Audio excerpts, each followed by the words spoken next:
Hello, hello. I look like Lex Luthor, don't I? I don't even want to know what I look like. Uh, it was a choice. Yes, it was a choice by accident. Just finishing reading the SGA Legacy books. Rodney's pretty scary, turned into a wraith. Yeah, Rodney's pretty scary, anyways. Yeah, just scary, smart. Okay, let me see if I've got this here. You can hear me. Can I hear you? I can't because you're texting. But let me see about getting some Discord monkeys in here. Where are my little Discord monkeys? Here we go. I've gone live. Give it a little second. Give it some time. Give it a little bit of time. Let people just log in. Game bed's very good. Yes, as usual. I want to make sure that I'm in the right section. That's gone live. Here we go. Just a little bit, just a little boring administrative stuff. Sorry, folks. I'm sure I'll figure it out. Wonder if there's a way to move that chat and make it a little prettier. What do you think? That chat's just getting in the way of the James R. Gurney. James R. Gurney is in the chat with his little dinosaur. James R. Gurney. How are you, sir? Let's see. Do this. Oh, that's not what I want to move. I want to move this. Nope. I don't want to move that either. How about this? Does I want to move that? That's what I want to move. Does that help? Move that over there, maybe? A little Stargate. Are you okay with your shoulder? I don't know what you're talking about. My shoulders are fantastic. No, my shoulders suck. They absolutely suck. But I'm on these new things that are like, there's some kind of like, is it NSAIDs? Have I got it right? N something or another? N something or another. And they don't mess me up. But because I can't stand feeling kind of woozy, but they have definitely been helping. Nice haircut. That's not a haircut. That's a freaking, that's like an act of God. But thank you, Paul, for your questions about my little shoulders, which I get to speak. I get to mention my shoulders, which is great, which means that Wolf Pup can start counting. All right, what are you beeping about? Support your favorite cause. Okay, you know what I don't like? I don't like an operating system that advertises to me. Microsoft, what the hell? Why am I getting ads on a freaking operating system that I paid for? Damn it. Raging Goblin's always here. That's good to know. What do we got? Denkrasov 25. Stealth Poet. A stealth poet. I like that. They don't even know it. Or you don't even know it. Because I guess if they're a stealth poet, you wouldn't know it. What else we got? Turtle Princess. Hello, Turtle Princess. Prisix. Debsdorf. I like Debsdorf. That's fun to say. Debsdorf. Rotime. What is it? Rotom Time Machine? I guess something like that. Hi from me and my cat. I'm so sorry it's a cat. Drebsdorf, yes, it's got some fun little emotes that they've got going there. Malventano, yo to you, Malventano. Malventano, you got to be heading up here soon. Ank says, hey. Get my tech bandits in here. Let me see about that. I think I'll try to get Gimpy G in today if I can, because I want to talk about this Elden Rings thing. The Elden Rings thing, which I'm sure we'll get a bunch of links as well here. If I can log in here. Do I have it on here? I'm not sure if I've got it on here. I have this program that I use to host all of my many bookmarks. I find the bookmarks so confusing, and I want to. If anyone's got any suggestions on this, I want to automate. I don't know if I should figure out exactly what I want to automate first. Let me get this going. I want to be able to create links, jot a little something, like almost like Twitch. I want to be able to Twitter. I want to be able to like grab an article or a video or something that I find interesting, write a little blurb, and then have it, and then be able to very quickly post it where I need to post it. Because I like the idea of being able to, any of these little Tech Bandits related inspirations that I have, which are basically just geek inspirations, but that I feel that maybe Tech Bandits might be interested in, or people with a Tech Banditry spirit, with a Tech Banditry soul, which doesn't exist. Lord Chunky's in the PC Bandits? Look at this. All right, okay, let me go Tech Bandits Live. I'm going to pop in here. Am I in the right one? I don't even know if I'm in the right one. Oh, that's the one I want to be in. I know where I want to be. I want to be where Vibe Pup is. How are you, Vibe Pup? Not the best. Really?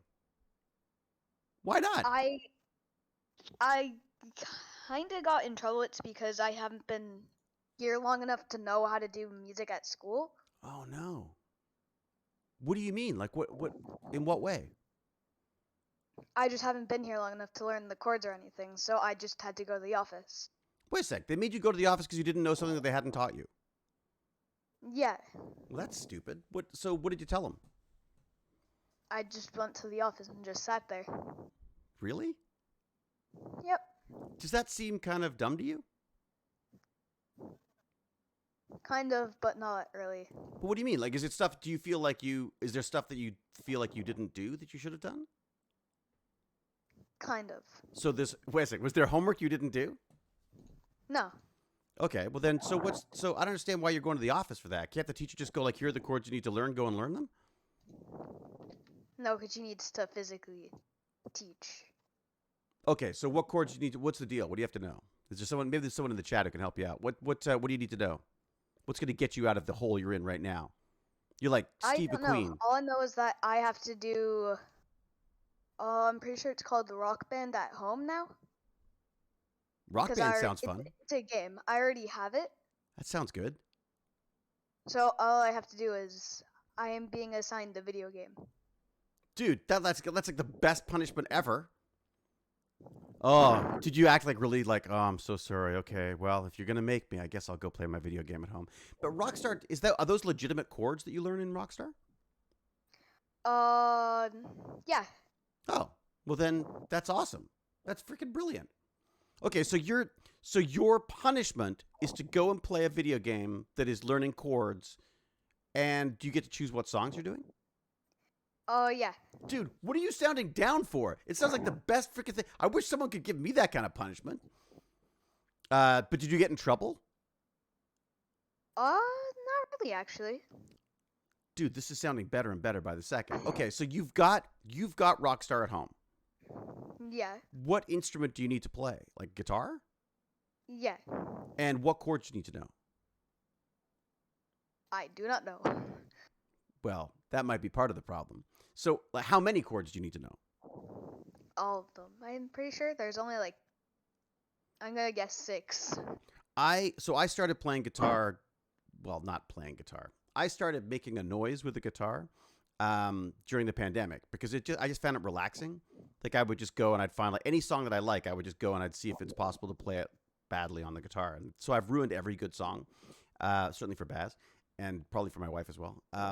But it's actually not that hard. There was an app that I used called Tabs. I think it's free. It's Tabs, and it will literally show you where to put your fingers for the various different songs. And within like a week, I could sort of like really awkwardly go through some of my like some fun favorite songs of mine, which were kind of neat. What kind of music do you like? What are you listening to? Mainly songs I don't think are even possible on a guitar. Yeah, that's my problem. I like all this electronic stuff, and I'm like, how the hell am I supposed to play the guitar? That's why I wondered about maybe doing a keyboard Wait, instead. I have my Spotify open. I'm going to say Yeah, what do you got? top few songs. What songs? They're all by Eminem. By Eminem? I love Yeah. Eminem. The problem with Eminem is the message. I don't love all this like let's beat up. I like the message. He's not talking about.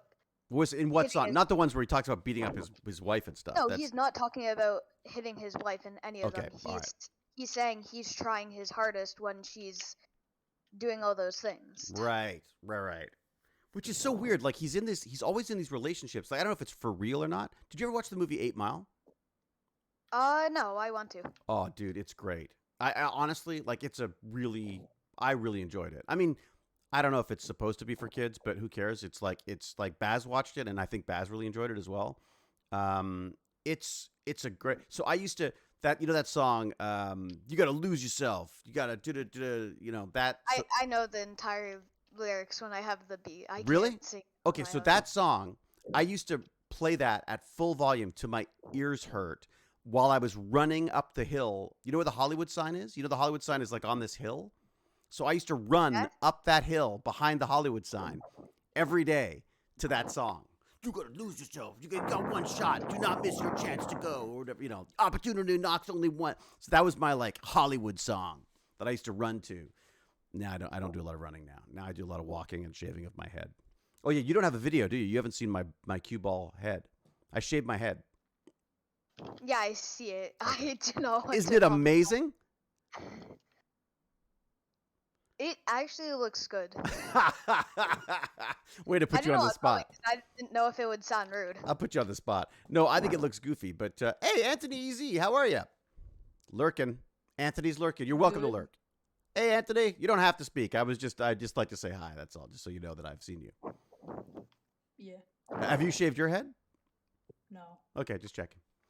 Okay, so Vipup's gonna learn some chords. Anthony EZ, what are you doing? You still playing? What are you playing now? I mean, nothing right now. Nothing right. Why does everyone sound so low today? Anthony, you feeling down? Hey, I'm just tired. Just tired. Oh, well, okay. Are you like Baz? Are you like my son who goes to bed at like 1 o'clock in the morning and then gets up at 6 o'clock and then like 8 o'clock for school anyways? No. Just tired? Yeah, just tired. Really? I mean, I mean, I'm out of school right now, so I've been kind of, staying up until 12. Why are you out of school? Do you got like a holiday or are you on like COVID or something? No, I'm summer break. I'm finished. You're done? Yeah. You're on summer vacation now. Yeah. Where do you go to school? Higley. Oh, sorry, you don't have to give me the actual name, but I mean, like, in what part of the world are you doing school? In Ontario? Arizona. In Arizona, and Arizona school is. I'm moving to Arizona then. I want to move to Arizona. Are you kidding me? Oh yeah, like all of our like breaks and stuff are like 2 weeks long. Really? There's only 2 weeks left of school? What? Yeah, but like winter break is 2 weeks, spring is 2 weeks. Oh, this is. Break. Oh, okay. And then you'll go, but summer is longer than 2 weeks. Summer, yeah, summer. Because that would suck. But they do take some days from summer. Right. So. And so what do you do when you've got downtime like that, when you've got like 2 weeks off like that? What are you doing? Are you doing like, so Baz and I would like watch lots of movies. We'd watch like Breaking Bad, and then he'd stay up really late watching, playing video games. That's basically what he would do. I do the last part. You don't watch any shows? All day. I mean, I watch a few shows sometimes. Mostly like cartoons and like SpongeBob. Oh, SpongeBob SquarePants. It's amazing how subversive that show is. Like, that's actually a very when you look at it on the surface, it just looks kind of just like silly stupid, but it's actually there's some really smart stuff going on there. It's like Rick and Morty, same thing. Rick and Morty is some of the best science fiction I've seen, and it's also some of the most revolting stuff I've ever seen. So I'm not recommending that to anybody, but if you happen to watch it, Baz and I quite enjoy it. Even though it's Rick and Morty. Rick and Morty is incredibly inappropriate. Incredibly inappropriate. You know, but I've got to say, it's also, there's some brilliant stuff in it because of the science. The science fiction stuff in it is absolutely, I think, some of the smartest stuff I've ever seen. But they do things like about like a guy who like him having like a special planet that has a toilet on it that he uses, because that's whenever he wants to go take a dump, he goes to this special planet and he's got his own toilet, and then he like wages war against somebody else because they used his toilet and stuff. It's like, but what's weird is he'll take these like really stupid kind of like scatological, like, you know, poop jokes and fart jokes and like silly, inappropriate, like almost kid-like humor, and then he'll build this story around it that's actually really smart science fiction or like commentary on how society is and stuff. I think it's absolutely brilliant myself, but you know, but that's me. Okay, so BY is on break. I don't know what that means. BY? What's BY? Brooklyn? New York. Oh, NY. I see. New York is on break. Really? Wow, okay. What do we got? Hello, what's going on? Teal would approve of your haircut. It's true. It's true. Have we got James R. Gurney in here? James! Now David runs to when I'm 64. Yeah, exactly. Goofy is good, David. Yeah, good. I'm glad. James, have you told everybody? Are you announcing any of your news? Do you have anything exciting to tell anybody? Is that, I'm just curious to know. I'm kind of hoping to talk about phages a little bit today. So it might. I have no clue what that is. James Gurney introduced me to phages. The first time I'd ever heard of phages was James R. Gurney, and if I get this right, he explained to me that they are basically viruses for bacteria.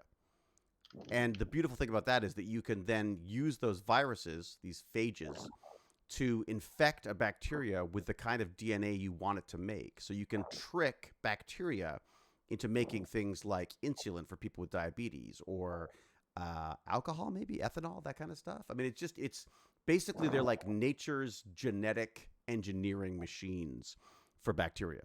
And so they use phages, I believe, to get the DNA instructions into bacteria. It's the coolest. Like I really, until I met James and I listened to James's videos back when he was in university, I really had no interest in biology.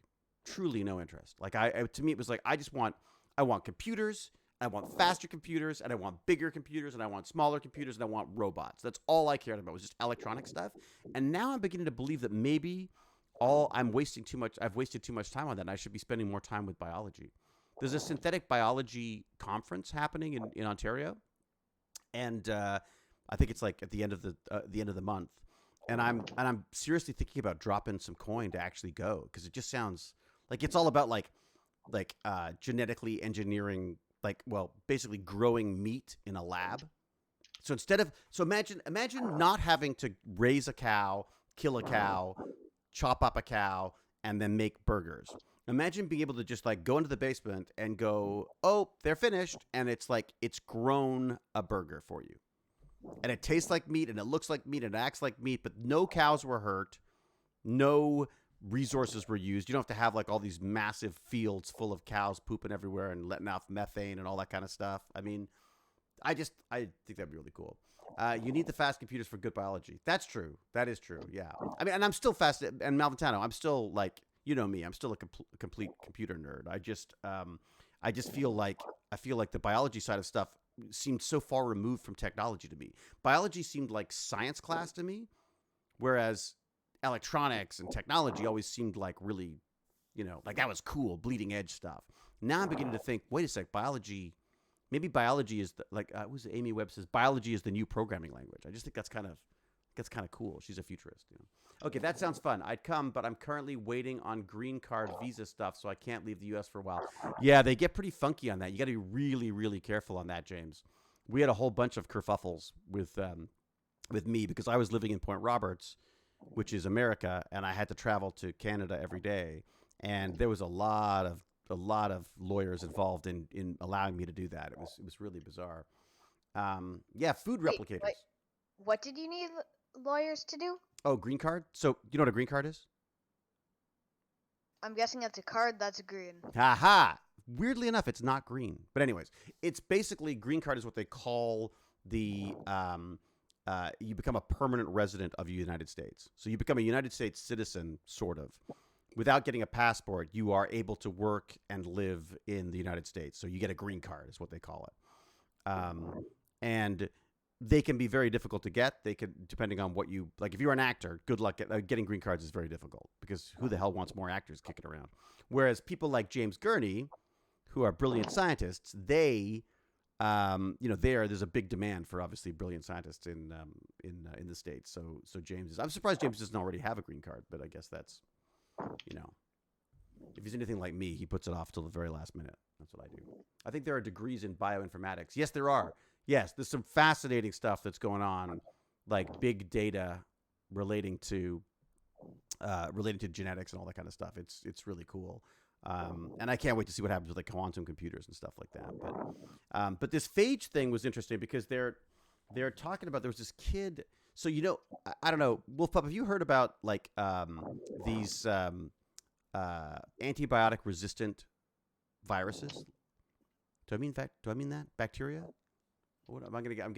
I tend to interchange words, and that I shouldn't be in this situation. But basically, there are bacterial infections you can get that are resistant to. Normally, you would just take some penicillin or something like that, antibiotics, and that would kill the bacteria, and it's not a problem. But because we use antibiotics so much, thank you, James. Because we use antibiotics so much, a bunch of these bacteria got kind of wise to how it works, and they've mutated. And now all of a sudden, our antibacteria stuff doesn't work anymore. Antibiotics doesn't work anymore. So they're looking to these things called phages to try to figure out how they can get rid of these superbugs. And there was recently an article, if I can find it. Can I open? Can I download? Oh, I need to download this app. Okay, let me see if I can get it here. What we got? This is for this. Okay, I'm just gonna go and find my. I'm gonna go find my bookmarks. Hang on. Here we go. Dun dun dun. Select collection. I don't want to select collection. I just want to go and find. Shouldn't they just be at the top of your screen? Wouldn't it be easier? It would be so much easier. It is, but for some reason it doesn't show me the. Oh, I see. So I have to download an actual app to use it in my thing, but I could do that. That shouldn't take long. I don't want to remove it from Chrome. It's in there. Why can't it? Why doesn't it just automatically? Oh, sorry. Message from family. Got to check. Checking message from family. Oh yeah. By the way, my wife is now officially a James Bond woman. She went scuba diving yesterday, and today she's going to the red carpet screening of Baz Luhrmann's new Elvis film. Like literally. So for one day she's like, in the back of a boat being bounced around and diving off and looking at reefs and stuff. The next day she's like all dressed up in her glam outfit and she's going to see Baz Luhrmann movies at Cannes. So I'm like, oh my God, I'm married to a James Bond secret agent. It's great. All right. I don't want to remove it from Chrome. I want to be able to. There must be a feature where I could just look at my bookmarks. Isn't there? Unsorted. Highlights, tabs. No. Why can't I just watch? Who's heavy breathing in the mic? They stopped breathing right away. I was like, I and then it forgot just I have stopped. voice suppression on. Was it you? Yeah. Is it you, the heavy breathing? Yeah. Um, I was in a very intense fight in Titanfall. Oh, it's funny. I was using the microscope the other day, and I did a little video of it just to show what was going on in the video, and I didn't realize there was sound in it. And you can hear Baz screaming around in the background while he's playing video games, and I'm like this. I'm like an old man. I'm like, like I had no idea I made so much freaking noise when I was just doing things. All right. Yes, she's married to the David Hewlett. It's a good point. James, it is something David and I have in common. Our wives are far more accomplished than us. Oh, really? Oh, James, you too. Good to hear it. Xenos is farting into the what are they called? The stream avatars. That's great. Does that actually work? Can you do that with it? Can you make your avatars fart? Well, I mean, they're Rick and Morty avatars. I'm assuming they probably should. I'm just waiting for someone to do it. Someone I'm sure will figure it out. Why didn't you go? Because I hate that stuff, Polly Paul. Yeah, I just don't like. I don't really like all the festival stuff. I don't like all the movie stuff. I don't like lining up. I don't like all the stupid paparazzi stuff. Not that they look at. I don't like the paparazzi in general. Like I just don't like all the whole. I just don't like it all. I feel like when I was a kid, I loved it. When I was younger, I loved all the film festivals and all the movie stuff. And now I just like acting. I don't like all the other stuff. I mean, I'll do publicity for stuff because I feel like it's part of my job. But if I don't have to be doing that, then why would I choose to do that? It's sort of like, hey, on your weekend, why don't you do some more of your job? It's like since I'm not having to work right now, I'm like, great. I'll just go without it.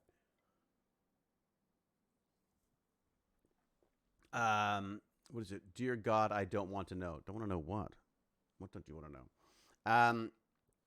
Okay. Hey James, are you around for a second?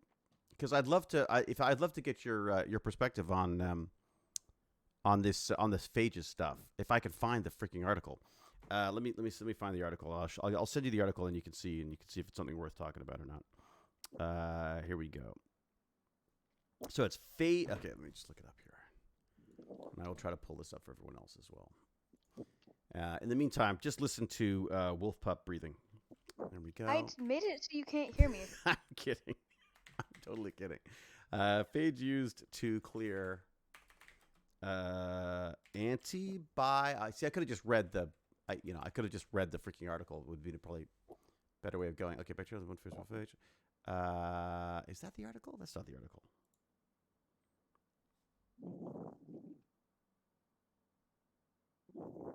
Huh. Okay, let me just find this. I want to find the actual article I have here because it was. Is that right? There we go. Let me go. Let me see if I can find it. Come on. Where was it? Oh, man, they've already moved on. Was this so long ago that they don't even... Am I so far behind that it's not even on the list anymore? Wow, it's hard to keep track of all this stuff. Look, I didn't even know this site existed, to be honest. Okay, so let's look up phages. Let's see if I spelled it right. It's with PH. Modular development to help predict efficacy. There you go, phage. There you go. This is the one. Okay, James, this is your... I'm going to put this in the chat so people can see what's going on. Where's the chat? The chat's over here. There's too many windows. I'm getting very confused. Is that the... Oh, that isn't the chat. Oh, can I... I said, can I go in the chat here? Please feel free to talk amongst yourselves while I figure out the internet. All right. Here we go. Okay, that's this. I am muted. That's good. Let's put this in. Here we go. Okay, James, check this out. Or anybody else can check this out as well. So this is this thing where there's like this lung infection. It's true. I didn't do... Oh, my God. That's so true. Wolf Pup. Anima Confuser says, I didn't do my homework. I should get sent to the office. Because obviously I came down unprepared, right? Diggy Rock. Whoa. How you doing? Hey, how's it going? Very good. Do you have any news you want to share with us at all? Or are you not sharing that news yet? I haven't officially signed up with the paper yet. Okay, all right, very good, very good. All right, so that's why I didn't say anything. That's why I didn't say anything for positive. I was just like, I'm very looking forward to everyone sending you tons of congratulations. Yeah. So yeah, sort of just throw this at you, but I saw this article, and literally I'd never heard of phages before I spoke to you when Q introduced us years ago, and I just thought this was kind of interesting because this is our way of trying to conquer these super bugs, right? The super virus, the super. I mean, super bugs. The article you sent me is literally what I do for a living. Oh, really? There you go. Perfect. Yeah, this is what I work on. I work on phage therapy in CF patients. Oh, wow. Okay, so there you go. Yeah. Well, it caught my eye, and I thought. This isn't my work, but this is some really cool stuff. Wait a sec. So in other words, have I just asked you to do your job in your time off? No, I'm at work right now, so this is fine. This is why I can chat. Oh, good. Oh, perfect. Oh, very good. Yeah, I'm working right now. I'm teaching kids how to solve huge health issues. So it counts. I had TechBandits on my CV, and they were like, "So tell us about TechBanditry." I was like, "Well, did you ever watch Stargate?" He's not as smart. That's basically that's what we learned from TechBandits is that the guy from Stargate's actually just better at listening. Well, okay, so tell me about this phage thing. So phages are basically viruses for bacteria, right? Yeah, they're naturally occurring viruses of bacteria. Like one of the oldest interactions of life is the fact that there have been phages that attack bacteria. We think they're probably the most abundant thing on the planet in terms of like biological entity. If you take some seawater, there might be 10 to the 9 bacteria in there. If you're really lucky, there'll be 10 to the 11, 10 to the 12, maybe phage in there as well. So they're everywhere? Everywhere. And they're the same as viruses in that they're not living but they're not dead type thing? Yeah. If you think our viruses aren't alive, then phage are under the same rules. Okay. They don't replicate by themselves. They need a host to do it. Do you you sound like maybe you think they are alive? Well, it gets very complicated right at this point because it's things get fuzzy at that level. Viruses are. I tend to think of life as stuff that evolves, and they definitely evolve. So yeah, so that's the whole problem with COVID, right? That's why we're struggling with COVID, is it keeps evolving. So here's the thing: like, could we survive in space by ourselves? No. Are we alive? Yeah. Like, what scale do we look at this question at? If we could also take like a temporal question, right? Like, do you remember mitochondria? Yeah. Oh, sorry, but you should explain that. Yes, isn't that's the powerhouse of the cell? The powerhouse of the cell. There you go. Yeah. So mitochondria provide all energy, most of our energy to do stuff like I think about 2 billion years ago, though, prior to there being any kind of complex life, or what we consider complex life, they're still complex. There were 2 different bacteria. One became a chloroplast, what makes plants green, and the other was a mitochondria. And they got eaten by other bacteria. And this was at some point a free living, completely alive. Every single metric we consider this thing to be alive, it was completely alive. And over the last 2 billion years, it has evolved to be dead. It's no longer alive. So, and isn't the mitochondrial DNA is the way we're able to trace our DNA, right? Because the mitochondrial DNA is separate from our own DNA. You can trace female lineages by your mitochondrial DNA because you only get your mitochondria from your mother. Right. Okay. You get your mitochondria from your mother. You do. Yeah. Right. Yeah. Okay. So, and sorry, how does that relate to phages? Oh, just like mitochondria aren't alive either.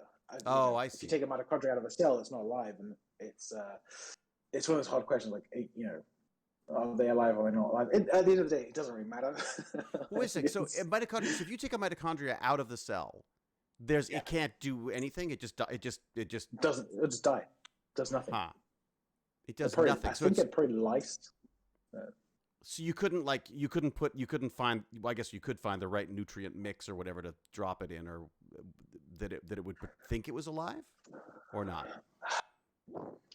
Or are you tearing it from the cell, and that in itself is. If you took a mitochondria out, could you make it do its stuff and replicate? I don't know if it would replicate. Right. But it might not explode. Right. Is that what they generally do when they die? I guess when they die, they tend to most things when you take them outside of cells will just go pop because the cell's very salty and like all the water potential and stuff would just change. I've been listening to what I think is some of the best. Like I because I'm trying to do this bio course and I'm so far behind on all this knowledge. I've been plowing through. Normally, what I do is I listen to videos at twice speed or 1.5 speed, usually 1.5 speed or whatever. These ones I listen to at half speed, and they are the crash course biology. He talks. I actually haven't watched those. Oh my God, he talks so fast. I should watch those. There's so much great information in there, but I'm just plowing through them because I need something. I need biology or molecular biology for dummies, and this is, and even worse than that, I'm for like half speed dummies because I just have to go over it so many times. It's so beautifully complex, and the further I get into it, the more I sort of fall in love with it because it's just, I mean, we are these ridiculously intricate, almost watch-like machines that somehow. It's like a grandfather clock. It's like, something's falling and that allows 10 other things to happen. And I find I'm preaching to the choir. No, biology's boring. Don't do biology. But that's it. But biology was boring. Like when I was in school.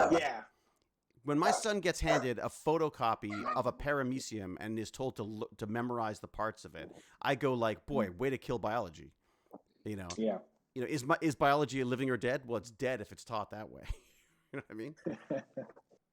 It's hard because there's just a lot of information, and not all of it is intuitive.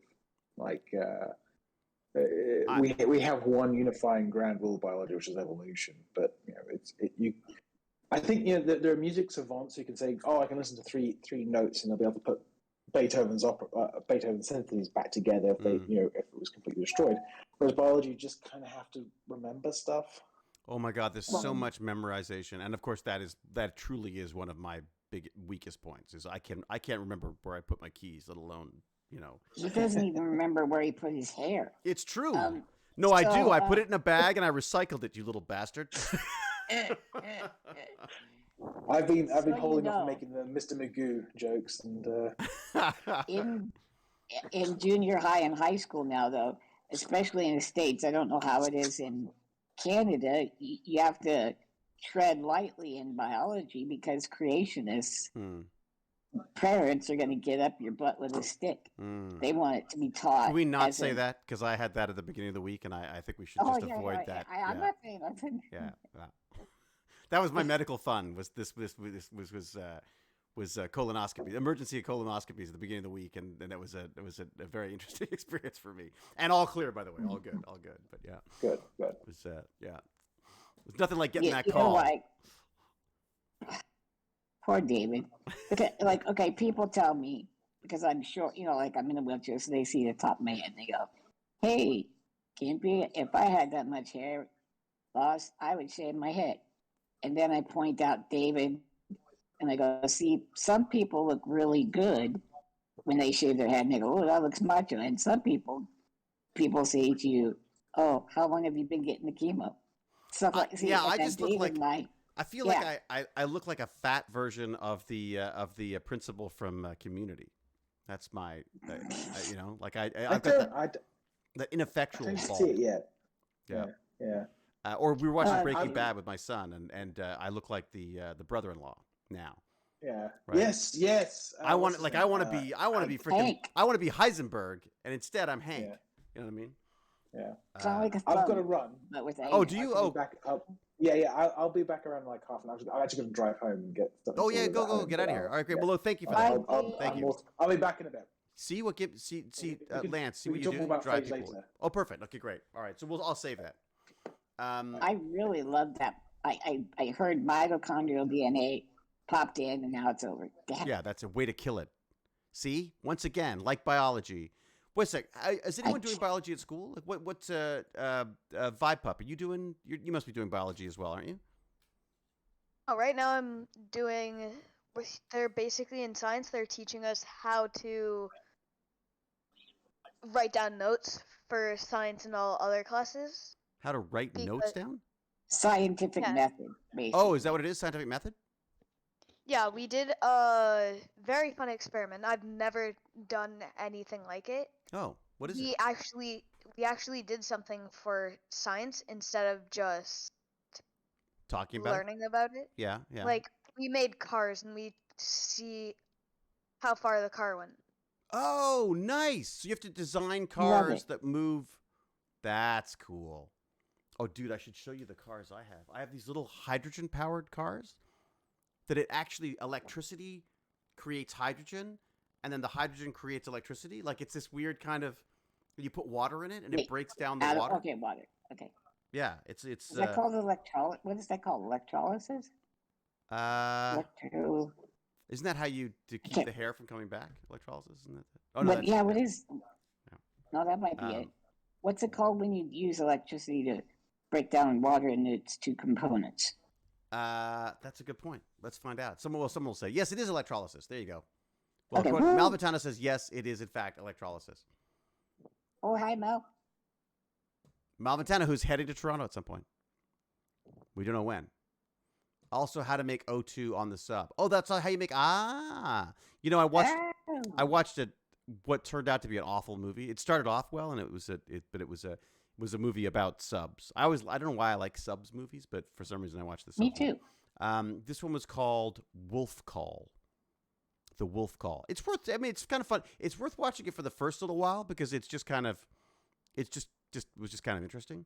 In fact, on another chat, what we should do is I should get Malventano. You should watch the movie, and then we'll bring you in one day, and you can, if you don't mind, we can talk about what you felt was like right and wrong. I mean, there's some cheesy stuff in that movie, but it turns into a stupid, like, they try to do like this American action film. It's actually a French movie, so you have to read subtitles, Gimpy G. Unless do you dub it? Are you a dubber or a subber? No, I've always been but I watch anime a lot, so I read a lot. See, some people cannot watch things with subtitles, and other people can't watch things with dubbing. When they dub someone else's voice on, I find it very, very difficult. Unless it's my voice, and then it's really funny to listen to other people talking like me. Apparently, someone was in Japan and heard the Japanese version of me, and apparently they were just killing themselves laughing about it. So, man, I really hope it's like deep sumo, like yeah, like that. All right, Malventano, I will give you a call. He's already watched the movie. Well, do you want to, let's see. Hang on. Let me see if I can bring him in. Has he, I just want to hate Kimpy Jack likes that accent that you did. Which accent? Japanese. Can I invite this? Have you ever seen the YouTuber Today I Found Out or Today I Learned? Oh, yeah. I've seen the odd one now and again. He did a big, long one. He got access to a nuclear sub, and it is incredibly cool. Like, they stretched a string across the tube, right? Can I do this? It's big. The sub's big. And they made that string really tight. And then they went down to depth, and that thing had a big old dip in it. So this giant steel canister actually compresses quite a lot when it gets under pressure. Don't mind me. I've just poured my drink everywhere again. Ah. God, I do this every second time. Okay, hang on a second. I feel like that's why you shaved your hair off, just to save from having to clean stuff you get into your hair out often. I'm just saying. It's something like that. No, actually, I had an audition, and my hair was so long that there was no way. I could not grease my hair back enough to make it look like military. So I ended up, originally I was just going to give it a little buzz. And then I was like, yeah, screw it. I'll just do the whole thing. So I went full hand. You were military? Well, I was auditioning for military, yeah. Well, obviously, but I know how you bring it. You bring it. You were there. You lived it. You breathed it. Yeah. I breathed it. If by military you mean getting a haircut. Yeah, exactly. That's as far as I'm willing to give for my country. I am willing to get a haircut for my country. All right, let me see if I can do this. Now, was it like a Canadian military where you give your troops suggestions and hints? No, or, this was like full on US American. military? We don't do, there's not. Okay. No one does movies about Canadian military. It's all, Yeah. Let me see if I can do this. Take off, eh? I don't care about missiles. How long are you going to do this, eh? All right, we'll go to this. Uses, here we go. Do I do this? Do I generate? Okay, have I got that? Is that going to work? I think I can get Malventano in here now. We could talk nuke subs, which is not on our list of things to do, because of course that's just, why on earth would you ever? Did you ever talk about Elden Ring? Oh no, we were going to talk about, let's do that while Alan comes in. So Elden Rings has this. There was a really nice Elden Ring. There's no Z. Is it not? Is it only single? Elden Ring? Yeah. Correct. Shows how much I play. There can be only one. But there was a kind of an interesting article about how it's being used by people with disabilities and the different ways that they approach it. I thought was interesting. One of the, and I don't know does this even count as a disability? Motion sickness? Does that count as a disability? Well, I think extreme vertigo like that, yes, is a disability, dude. Like when it's that bad that you can't do regular things, yeah. But you can't play video games? That doesn't count? Well, can you drive? Like if I can you drive. Pull up to I just feel sick when I'm doing it. Well, see, I think that's bad. I know it's bad. It sucks. All right, let me see if I can find this article on this as well. This sucks that the system doesn't. I haven't figured out this. I got to figure this out. Okay, I'm gonna look up where this article's from. Okay, Elden Ring singular. Mm-hmm. There you go. I think this is gonna be the article here. Was it Kotaku? I can't remember. I don't. Let me see. I'm sorry. I don't know. So that's no. It was sort of a little news article, I guess. Here. Oh, there you go. I got it. It's in Inverse. Okay. Inverse was where it came from. I'll put it in the I'll put it in the chat. Here we go. Going to the chat. Let me just do this. Is that it? There we go. Oh my God. One day I'll get used to this. I got to start doing this more than once a week, and then maybe I'll get better at actually how this works. Yeah. I'm already on that Discord. The article permissions to join the voice room. I don't know how to do that. I don't know how to do that, Alan. Can you just invite him, like right click him and I've invited him. Yeah, I've invited him, but I don't know why it won't. So now it's not letting him in, even though I invited him. which feels like it should do that, shouldn't it? Yeah, like it should override any kind of That's what I would have thought. general, because it's not like he himself personally is I banned. know. It's just a levels thing. Yeah, it's just so that we don't have people dropping in, so there's not too many grown-ups at the same time. That's all. Thank God you and I don't qualify. We don't count. I don't think we count as. Yeah, that's true. How do I do this? Ugh. It's got to be easy. Cal. Where's Lord Chunky? Cal. What do I do? Rolls. Is it a rolls thing? Can I? Yeah, it could be. Yeah. Just Okay. promote him or something. I'm gonna, make For him a whatever. general. I'll make him a general. Okay, wait a sec. So if I go to here, I go to Alan. Okay, so I have to go here, and then I have to go to here. Let me do this. Profile? Is it? I wish I knew. So Oh, I will God, talk about the article a little bit while Yeah, you're please. parting Would that. you? Yeah, while I dick Yeah. around with this. Yeah, Okay. you're going. So the article is talking about Elden Ring specifically, I believe because it's so popular. But it's talking about how it's so open in what you can make your character build. I would say you can be a magician, you can be a barbarian, and it's all available all the time. So, and there's various ways you can combat monsters. You can use items that you craft. You can have spells. You can get certain weapons. You can use bows and arrows instead of swords, whatever. So it's so versatile that disabled people are having quite a bit of success playing this game, even though it's literally a Souls game, which is what people refer to. It's kind of the go-to for saying, is that game hard? And you go, is it hard? It's a Souls game. But it's working for... What the point being is that it's really hard? Yes, that it's extremely difficult. But this has so much openness to it. Most Souls games, you have to defeat each enemy in order.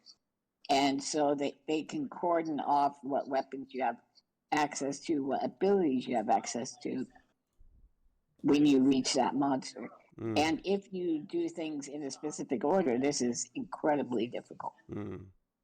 Or if you fight a monster when you first see it, rather than preparing for it, it's incredibly difficult. However, if you plan and strategize, depending on your strengths and weaknesses, even as a human, not just the character. Like let's say you're really good at casting spells because you can click, but you're not good at dodging. So you become a distance fighter. So you're shooting arrows and spells instead of getting up close, so you don't have to dodge. You can just run.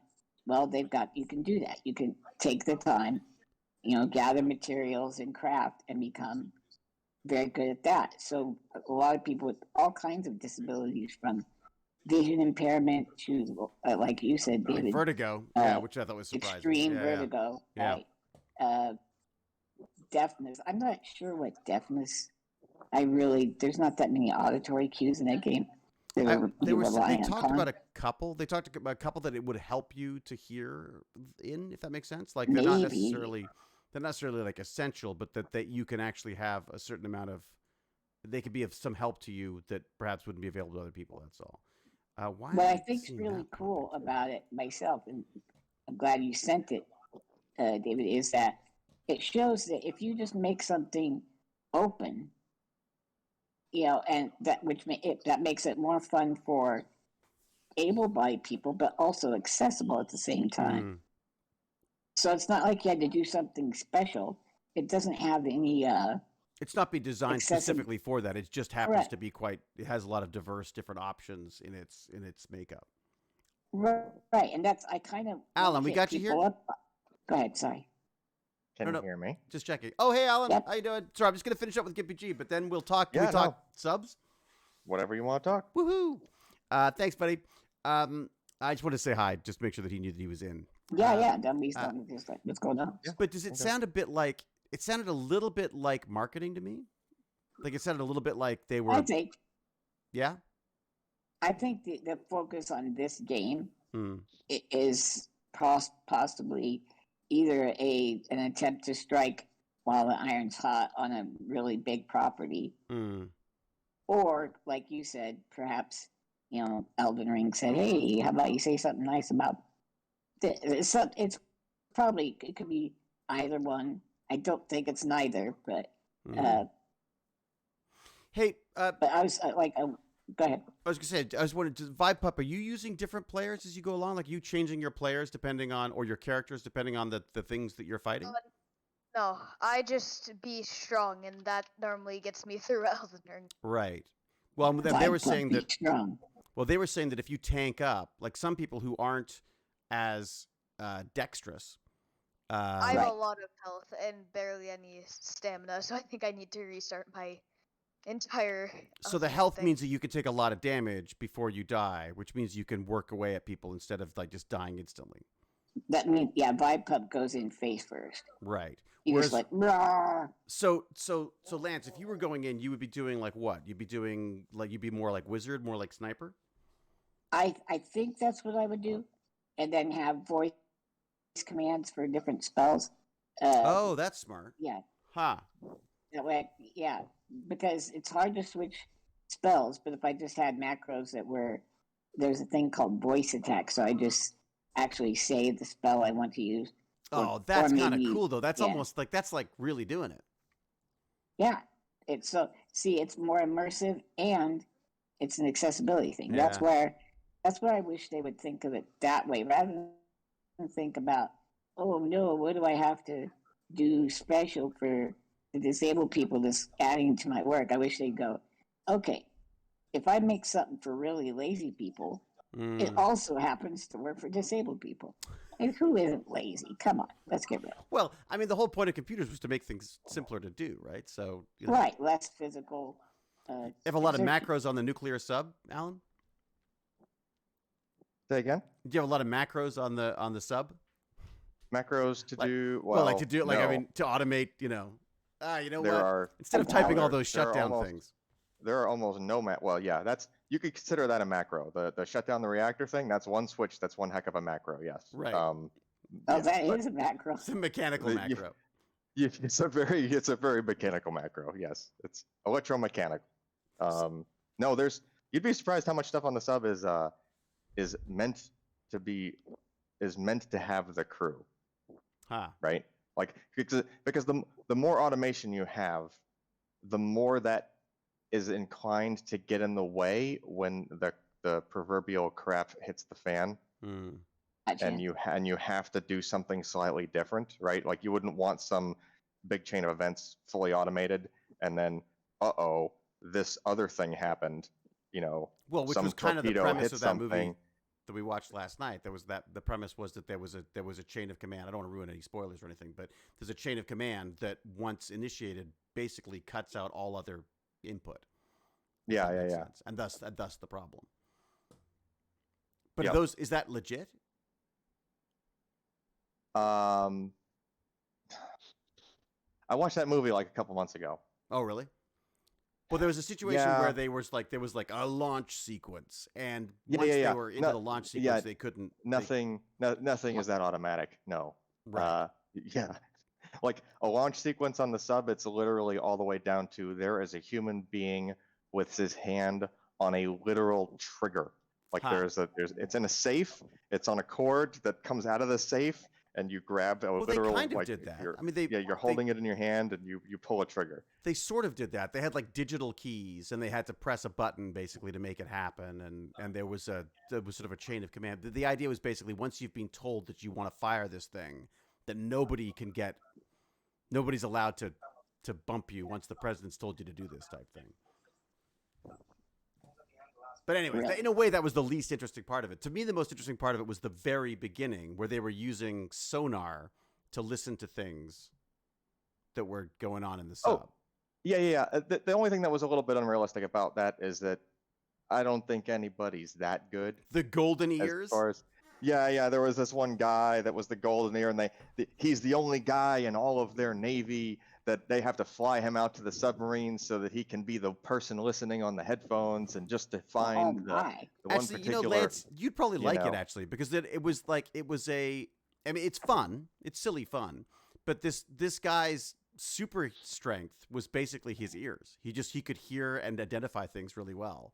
better than the computers. Like it was, So bad. so it was kind of fun. But so you were saying that okay, so they still do that stuff. They're just not as there's not like Wonder Ears that shows up.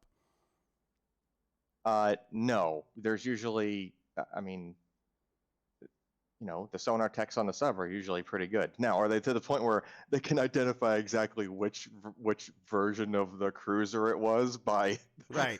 because he knows that the bearing is a little noisier. Yeah. And the, Did the he one- get the bearing changed in 1974? Like literally, that's what he heard. Like it was like a superhero ears. The other one I loved was like, oh yes, it's a so and so class sub with 2 dolphins. One of them is a baby. And I was like, what? Yeah. But I guess they've got to dumb it up for us. Now, the analogy to that is actually what was a comedy submarine movie, which was Down Periscope. Oh yeah, I remember that. Yeah. Which it is pretty funny that the actual submarine crews will tend to take the comedies, and the comedies will get more things realistic and right than the movies that are trying to be serious. Oh my god, usually. That's so funny. Yeah, because the sonar tech on the sub is not going to figure out how much change was dropped like they did in Down Periscope. That's right. Right. Yeah. But they definitely do.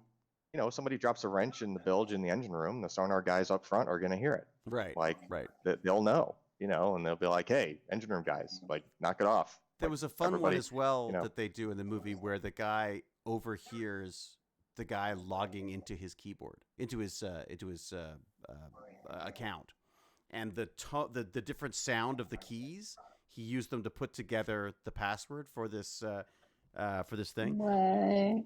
I think you know what? It's on. I think it's on like. Is it on Netflix? I think was it Netflix or was it Prime? I can't remember. It's one of them. You should check it out, Lance. You should check it out. Okay. I certainly the first 20 minutes I was absolutely like because it was just it was fascinating because they're trying to listen in on stuff and there's like some kind of I don't know what kind of a war there was happening. It was like was it Syrian or something? I couldn't remember what the specifics were, but I guess I'd love to know. So just for those of you who don't know, Alan actually literally used to run the nuclear part of the nuclear subs. I'd be curious to know when they talk about going silent, are they truly that silent? Are they truly just you can't hear anything? That is absolutely a thing. Really? That happens. Yeah. And how do they make them silent? Like, what do you do to? I don't even know how you'd start. Like, what are you looking to? Where's the sound coming from that you would get rid of? The largest noisemaker. Well, I don't want to call it the largest noisemaker. The largest offender, I would guess you would call it, is the reactor coolant pumps. Well, pumps So are generally kind of noisy, yeah. Yeah, the pumps that pump think of like a water pump in your car, right? It's or a sump pump in my basement. It's freaking noisy as all hell. Yeah. It's a pump, and it's still reasonably quiet when it runs. But big pumps, big machinery. There's stuff that you might need to run sometimes, right? But if you can get away, like you might be able to get away with not running that thing for a few days, right? Like, for example, do you need to pump the poop off of the submarine right now? I would say yes. No. Well, no, right? Right. Not only does the pump make noise, believe it or not, the biologics makes noise. The fish make noise after you empty the tanks because it's feeding time. Oh, it's like them. Woohoo! Yes. Oh. So yes. So basically there's things you wouldn't necessarily want to do. Like in the middle of a war, in the middle of a battle, you're not gonna like go, okay, guys, we gotta clean out this sump. We gotta clean out whatever it's called. What would you call it? The latrines or whatever. It's a sump tank. It is a sump tank. Yeah. So you store that up and then you get rid of it at a time when you're not worried about whether you're gonna be, Right. Yeah. So stuff like that. So I think we put your nephew to sleep, Lance. Well, I think so if you need to be super quiet, and you wouldn't do drills. Right. You wouldn't do any evolutions, right? You wouldn't, nothing that you, it gets very boring. But right? wait a second, but the engine is not making any noise? Okay, so, here's the propeller going, surely that's got to make something. The propeller's super quiet as long as it's spinning slow. Okay. All right. So you're limited to how fast you can go, obviously, right? Okay. The faster you go, the more noise you might make, right? Cavitation and turbulence and stuff like that, right? But the other kind of big deal is so the reactor, which can put out megawatts and megawatts of power, like a bunch of power, right? You would think you would need pumps to move the coolant around so that you can make steam and then drive the turbines and all the other stuff, Which right? is what's driving the turbines, is steam. So you basically yes. The reaction heats up the water and then is what powering the sub. Wow, that seems like so old fashioned. Well, there's two loops because you need some protection there. So there's a primary coolant loop which does not boil. Right. See, Chernobyl had a primary coolant loop that boiled. Right. Oopsie. Yeah, they had a few things go wrong, didn't they? There was one of them being the entire Russian, the entire Soviet system, basically. Yes. Yeah. But so there's one loop that's just everything stays water all the time, right? But usually you need pumps to move that stuff around, and then it moves the hot water over to the things called steam generators. Those have another loop of water where it boils off water, makes steam. Steam drives the turbines, and turbines, make the propeller go and generate power and things like that. And is that contained, or is that having to? That at some point, I'm assuming that's got to vent off somewhere, doesn't it? Or is it? No, it doesn't vent. It gets condensed. Oh. Okay, so then you could boil it again. The steam goes through the turbine. Yeah, it's another loop. You wouldn't. Oh yeah, trust me. You're moving so much water through that you couldn't possibly regenerate. You couldn't bring in that much. It's water. a lot. Yeah, it's just a lot of water, right? So it doesn't boil off. It boils off, condenses, and then you still have enough there. Are you topping it up as you go? You must. You'll have to top it up. Yeah, you lose a little bit to actually into the engine room, just seals of valves and things like that, because it's just steam. At that point, it's easy to kind of it's easier to get out of stuff, right? But how weird is it to think that a nuclear sub is basically a steam engine? Oh yeah, well, that's all. Nuclear power is. Yeah. So here's the real kicker, David. There's these. So on the primary side, the main coolant loop, there's pumps to move the water around, right? On the submarines that are meant to be really quiet, they can actually shut those pumps off. This is the equivalent of your car running with no water pump. Right. Which seems slightly dangerous.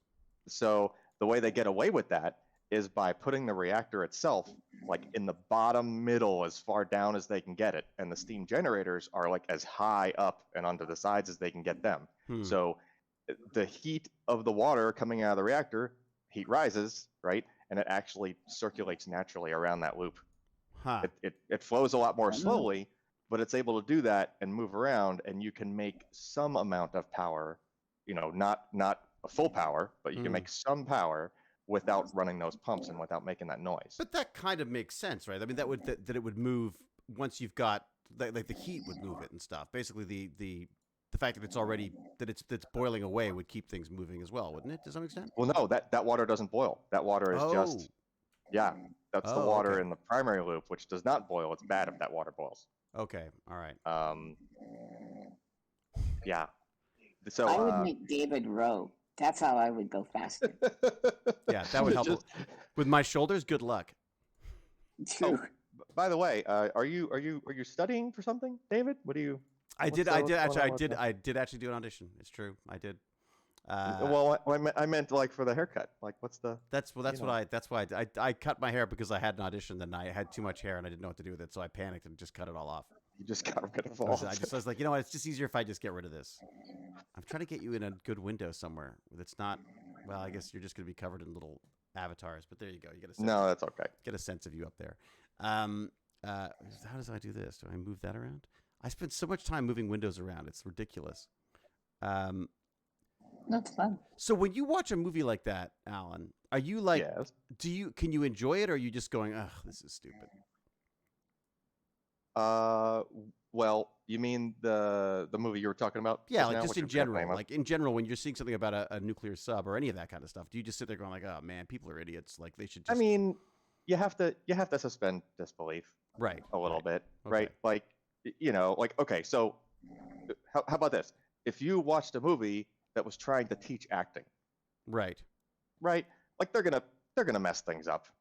Yeah, movies know. about movie making, I find are often kind of stupid, or they're just not they're that gonna interesting. they're gonna do, or even the episode of SG1 where they were pretending to film an episode Oh, of yeah. the show with Yeah, yeah. right, that whole thing, right? Like it's just, Wormhole extreme, exactly. it's, Yes. yeah, it's just all weird, like you'll see something, but you're just like, okay, I'm just gonna enjoy, I'm just here to enjoy the thing, Right. There was a James Bond movie where the actress goes, oh, the coolant is gonna burst and blah blah, and like Right. there was some line You're like, that was excuse so me, completely invalid. Yeah. yeah, I mean, it was just so backwards from like, I have a distinct memory. Like I saw that movie in the theater. It was one of the, I think it wasn't Goldeneye. It was one of those, with Pierce Brosnan. What was her name? Renee Richards?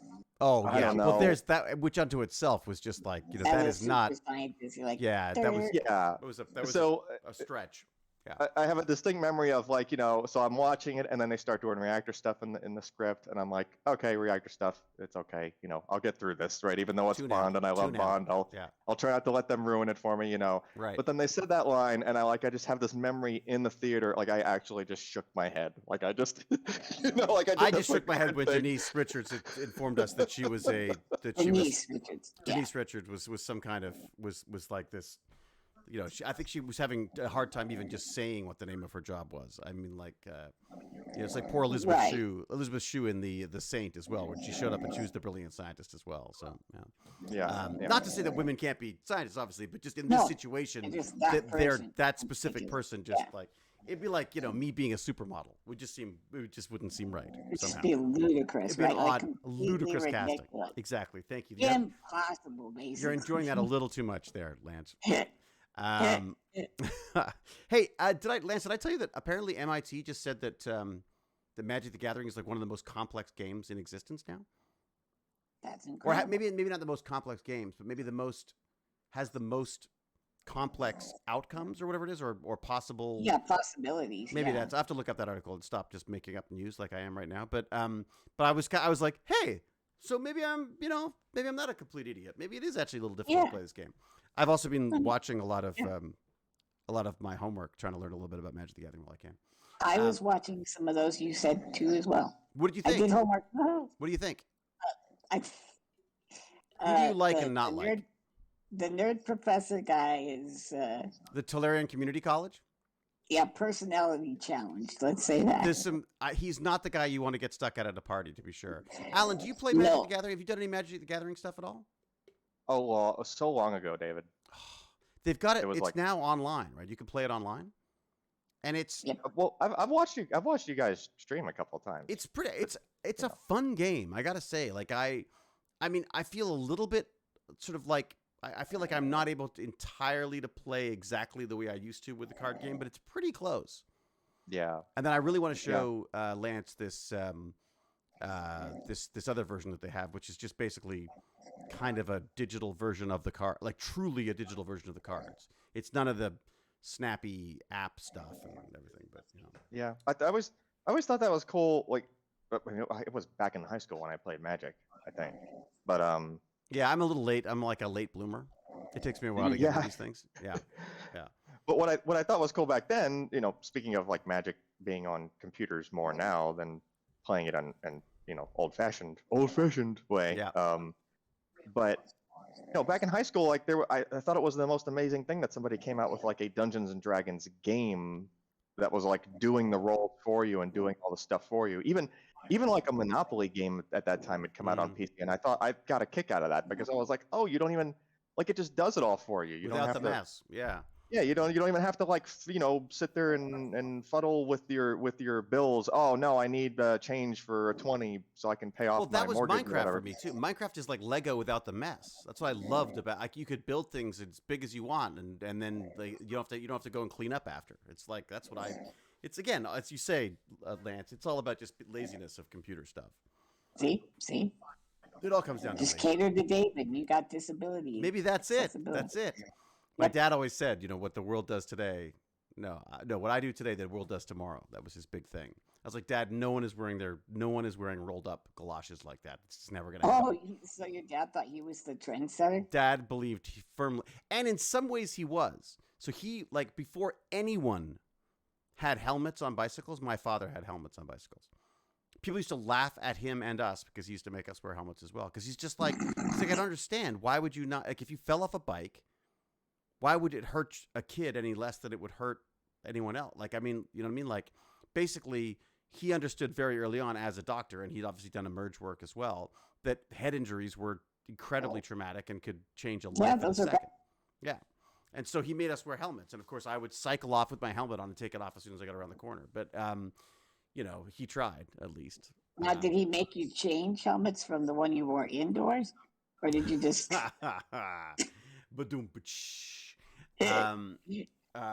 is the helmet? The helmet thing for kids is for kids who is it for kids who are hitting their head a lot, like because they fall a lot, or because you didn't have to wear a helmet or anything when you were growing up, did you? No, I should have. My mom just about knocked my brains out every time she got me in and out of the car. But oh really? Yeah. Oh yeah. That's but because I've seen that on a few kids, and I've never. Of course, it's one of those things you don't really bring up. It's like it's hard to sort of say like, "Hey, why is your kid wearing a helmet?" But there's a part of me that I kind of wanted Baz to be just wrapped in bubble wrap the whole time. I wanted like nothing to ever go. He talks about getting a tattoo now at 14, which he's not going to do. And I'm like, why? Why would you do like? There's no piece of art that I'd want to look at every day of my life, let alone something that I then want to look on my arm or my leg or whatever the hell else he was. Yeah. You know. Oh, can I tell you something super quick that came to mind when you asked about the helmets? Yeah. Yeah. Okay. So back in our day, David, wheelchairs had Velcro seatbelts. Velcro seatbelts. I want you to think about this. So the last thing I heard several times before flying through the air was like that little rip out of Velcro. Oh yeah. Because it should work. Like Velcro should work if it's done properly, shouldn't it? You get a big enough piece of Velcro. David, Velcro is not rated for an accident impact. Even with a lot of it? Well, I guess a lot of it. I'm not talking about like a little Velcro. I'm talking like I have pieces of Velcro that will hold like giant machines to the wall. Like this Velcro now that's really freaking strong. Oh, I know. I know. But then if you drop the wall a couple of feet, the thing is probably going to fall off. Yeah. I mean, I have harnesses though that like I've used harnesses that have lifted me up that have all been Velcro. Yeah. Interesting. So maybe they've just progressed since maybe they were just trying to get rid of you, Lance. No, I don't know. I know this is exactly true. During a Halloween, I was dressed as Superman with one of those little plastic masks with the rubber band that goes around behind. Right. And a kid decided running with me would be fun. And sidewalks are not even. So we hit a big piece in the little front tires. I was actually flying as Superman, and that mask saved my face. Really? I looked like the Hulk afterwards, but I slid so far on my face. On your face. They always used to say that with when I drove a motorcycle. I remember the guy who sort of taught me how to ride a bike said, you see people wearing shorts and T-shirts on motorcycles, and he says, don't do that. He says, you want at least something between you and the road because you know at some point you're going to come off. At some point in your motorcycling career. And sure enough, I remember I was coming back from a camping trip, like by myself, and it was a little bit wet, and it was a side road, and there was just an oil slick, and the bike was gone before I even knew what had happened. And I'm like, and I watched the bike disappear down the road and get stopped by a car a little further up the road. And I slid and slid, and it just started feeling it go through the leather because I had the whole leather pant, like the whole leather suit. Obviously. And it had just got through to my skin when it stopped. And I thought, oh man, if you were wearing shorts, you'd be like halfway through my kneecap by now. Like it was just road rash, right? Yeah, is that what they call it? Yeah. It's like literally sanding away parts of your anatomy. Like it's just except the cool part is it leaves gravel under the flesh too. Oh yeah. You're leaving bits. You're picking out bits like shot. Yeah. It's like my father used to send me because he was very disapproving of me having a motorcycle. He used to send me medical journals on motorcycle injuries. So I would get these little envelopes in the mail, and it would say, Dybach, because he used to call me Dybach, and then my address. And I'd open it up, and there'd be a little article in there, and it'd be like, sometimes there was a little article about like a thing I'd done, an acting thing I'd done, and along with it, always was like images of these motorcycle accidents, and the most common injury for a motorcycle is called the wishbone injury. And the design of motorcycles is you've got the handlebars, and a tear-shaped fuel tank. And so if you suddenly stop on that and you don't get flung up, you get flung forward, your legs just go in two different directions. It's called the wishbone injury because you are literally torn up the center, and you have to like get sewn back together again if they can even do that. Oh, Isn't that wild? really? Yeah, it's the most common motorcycle injury. I was like, okay. So it's make a wish, grab a leg, Yeah, that's it. Yeah. or drawn and quartered, but only by half. I love the idea of motorcycles, but I like the idea of motorcycles in a controlled environment now. Like I would love to ride bikes, like dirt bikes and stuff. Like that'd be so much fun because I like the idea of motorcycles. I want them to have 4 tires. Yeah. Widely spaced. It's called a car. A roof, maybe some roll bars. Yeah. Yeah, like a dune buggy type thing. Have you seen those? Oh, I should see Maybe if I a can find- track. Have you seen the tanks? Go ahead. Have you seen the tank wheelchairs? I think I have, yeah. Oh my God, they're insane, and you just see them like whipping around. They've been around for a while. This is the weird thing about this stuff is I see this stuff show up, but I don't see it hit the mainstream ever. It's called the Action Track Chair. Here, I'm sending you a link right now. Because they're mostly for not disabled people. Oh, that's true. I Yeah, mean, everybody's walking around like holding things and stuff. Yeah. Yeah, if you're actually disabled, like for me, if I did even one of those turns, my head would pop off and roll down the road a ways. So, yeah, I mean, you really have to be so for a system, specific set of injuries. So for you to use something like that, you'd want like a mouth controlled thing, but you'd also have to be completely like embedded in your chair. I don't even think mouth, because you've bitten your tongue if you hit a bump or something, right? If you're driving. Oh, that's so it would have to be mentally activated somehow. Yeah, I don't think you've got that kind of mental power. Oh no, I got it. I just can't use it yet because I don't know why. Because you haven't got the Elon Musk implant yet. He's in trouble. Yeah, he's got interesting things. Yeah, he's in trouble now because you have to teach their flight attendants how to do massages because he likes to have massages on the flights, and then apparently he was inappropriate with one of the flight attendants apparently. Rodney McKay doesn't have the mental power. Rodney McKay has the mental power. I don't. But spider style cycles are safer. What's that? What's a spider style cycle? What's that even mean? I don't know. We're gonna have to look that up. Alan, here's a question for you. I've seen a bunch of articles recently about, this, everyone is talking about alternative energies and stuff like that. Yeah. Rolls-Royce has been given the go-ahead for these salt-cooled reactors, apparently. What? Yeah. Like a mini reactor in your car? Like a mini reactor. I don't think it's in your car, but the idea is like it would do like not in your car. that potentially it could do a suburb as opposed to, an entire area. It's like they're like basically neighborhood power plants, basically. Yeah, the main idea with those is just that they're a lot safer, and you don't have to build such a large containment. It doesn't have to be like an enormous, like you've seen a power plant. Like we have one nearby. Plant, right? Are we going to go visit it when you come? I don't know. We need to figure out what we're going to do. Actually, I need to speak to the admiral, also known as my wife. Well, and your admiral, which is Jane, my admiral's right? not back till next week anyway, so we got time. Yes, and my admiral just went out of town too, so I need to. Oh, really? I need to order the keg. I mean, take care of the pets. The keg. I've been ordering pizza. That's how exciting we get. Yeah. I'm like, "Ooh, Jane's gone. Pizza." Yeah. I always joke I'm going to have a kegger, even though I don't even really drink. It's like, woohoo! Yeah, we need to figure out what to do. Sorry, we're off on a tangent. That's the story of my life. So, different kind of... Yeah, I know. We're going to have to count how many layers deep on the tangents we go when we're actually in the same room talking. It's like Inception. It's probably good. It's like Inception. Yeah. Yeah, that's probably going to be. So it's just a different type of reactor. I don't know if they're actually going to be able to pull it off. A lot of this is probably talk at this point. Really? Yeah.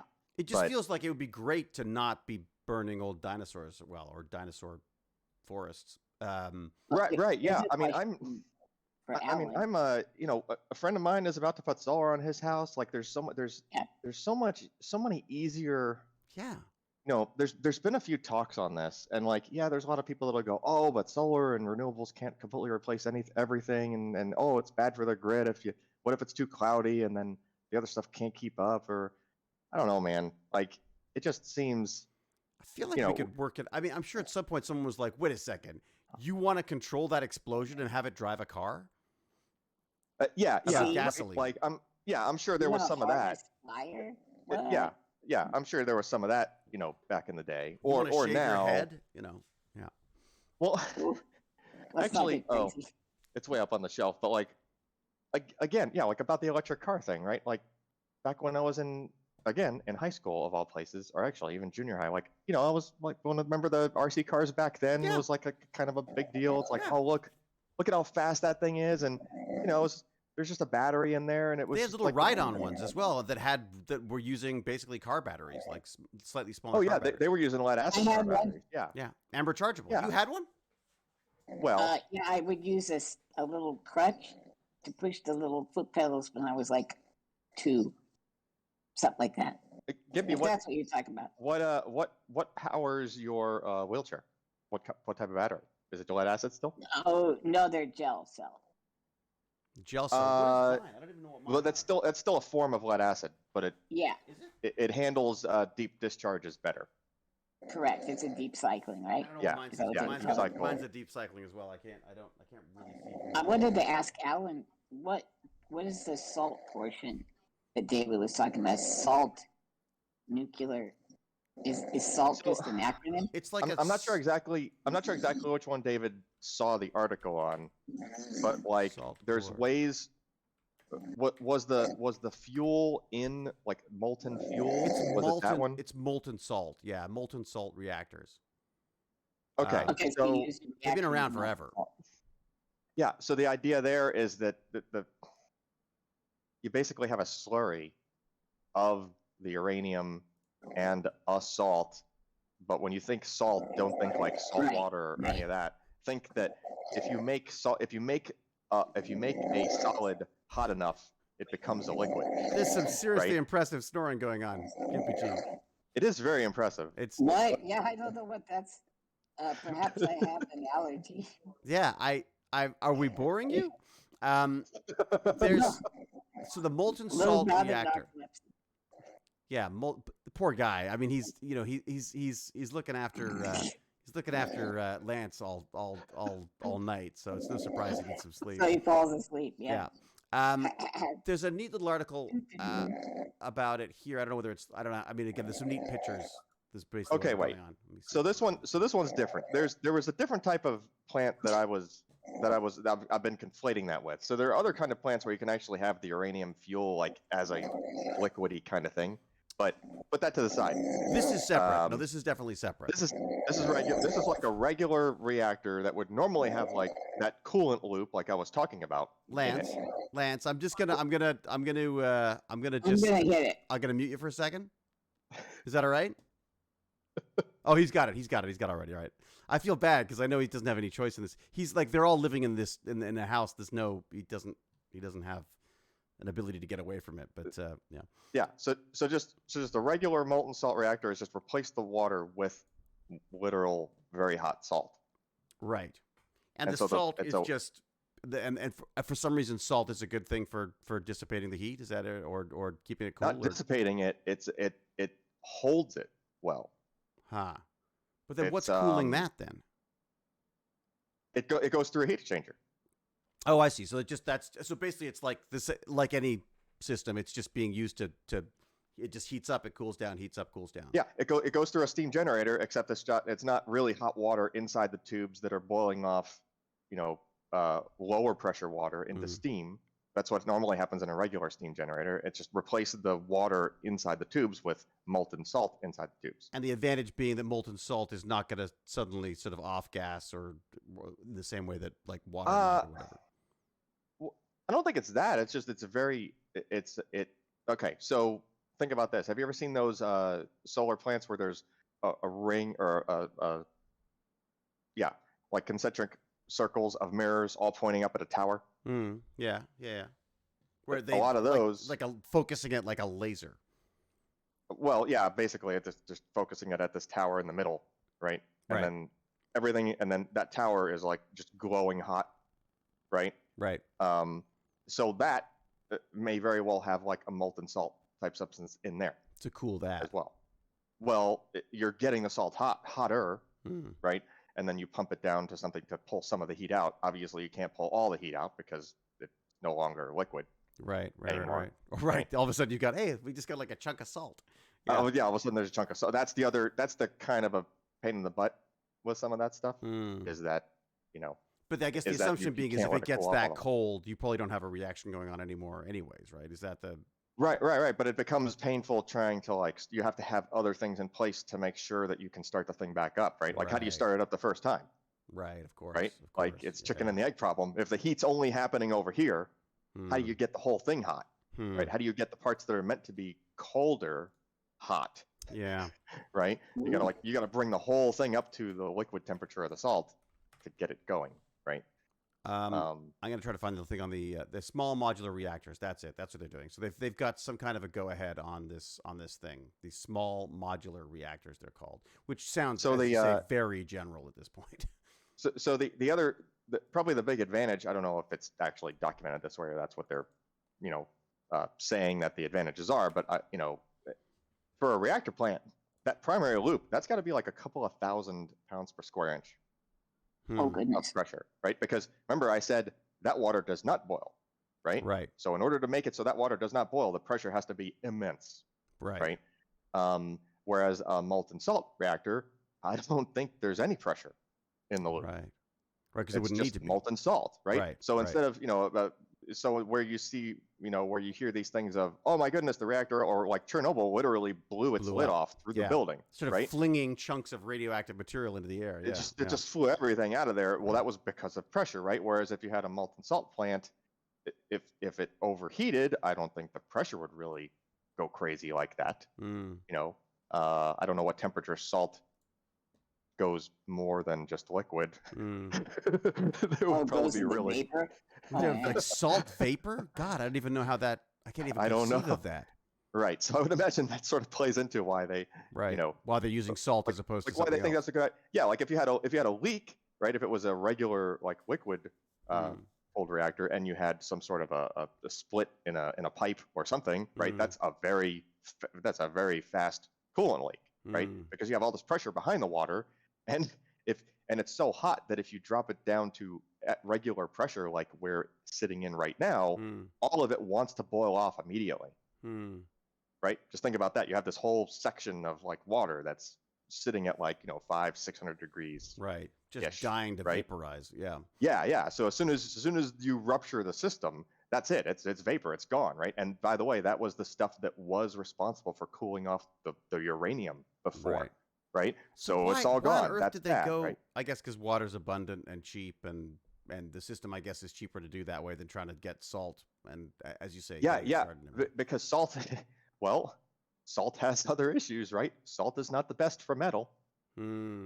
Right. Right. Granted, usually you have water involved as well to cause corrosion, but I would imagine that metal at very high temperature exposed to salt probably needs some special type of metal science, metallurgy, going on, right, to make sure that you find the right materials, right? So back in the day, like the easiest thing you could do was a regular reactor. When you see like a diagram of a reactor and you see the water going through and getting hot, like that thing is the equivalent of like a radiator looking thing, except they embedded uranium into the fins of the radiator. Right.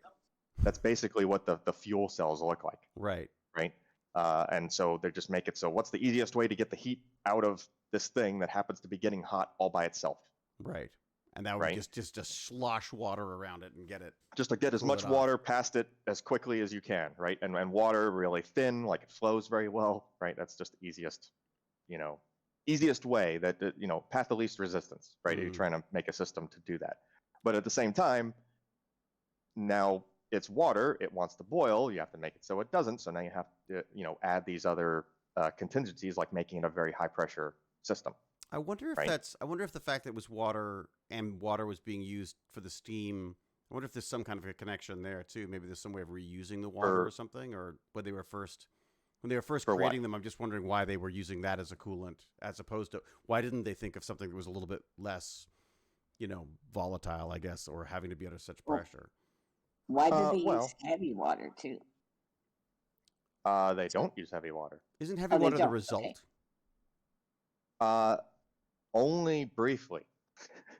Okay. Well, it doesn't really turn into heavy water. So you end up okay. So the water that passes this is the sound of a guy who runs nuclear subs trying to explain nuclear subs.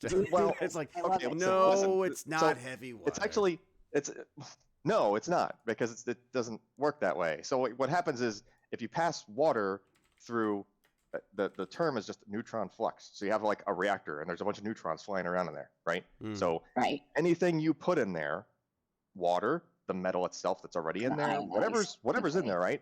It's gonna get hit. Well, it's not necessarily ionizing; it's just getting neutron irradiated. You're hitting it with neutron, right? So, believe it or not, what ends up happening, a lot of I think the most like radioactive thing that comes out of like the water coming out, other than now it's hotter, right? But there's a bunch of nitrogen 16 in there. So there wasn't nitrogen before. It was oxygen. So heavy water is not actually radioactive. You hit water with a bunch of neutrons, and it becomes radioactive only briefly, because now some of the atoms have now gained neutrons, possibly turned into it, like it was oxygen, now it's nitrogen. Right? The nitrogen 16 doesn't want to stay nitrogen 16. It has a very short half-life because it's unstable. And so eventually it's going to decay back down. When it does, it gives off something else during that decay. It's now radioactive. It's giving off other things, right? So if you had like, say, some coolant running around, they try to keep all that piping in a shielded compartment for that primary loop.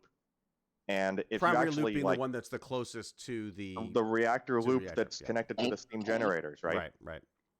So any of that stuff is sort of contained within that water. You wouldn't want to use that water and boil that off to steam and have it go through the engine room to the turbine generator, like the steam turbines and stuff, because it's still giving off it's irradiated, right? So you don't want that going through the engine room and now making the whole engine room radioactive. Right.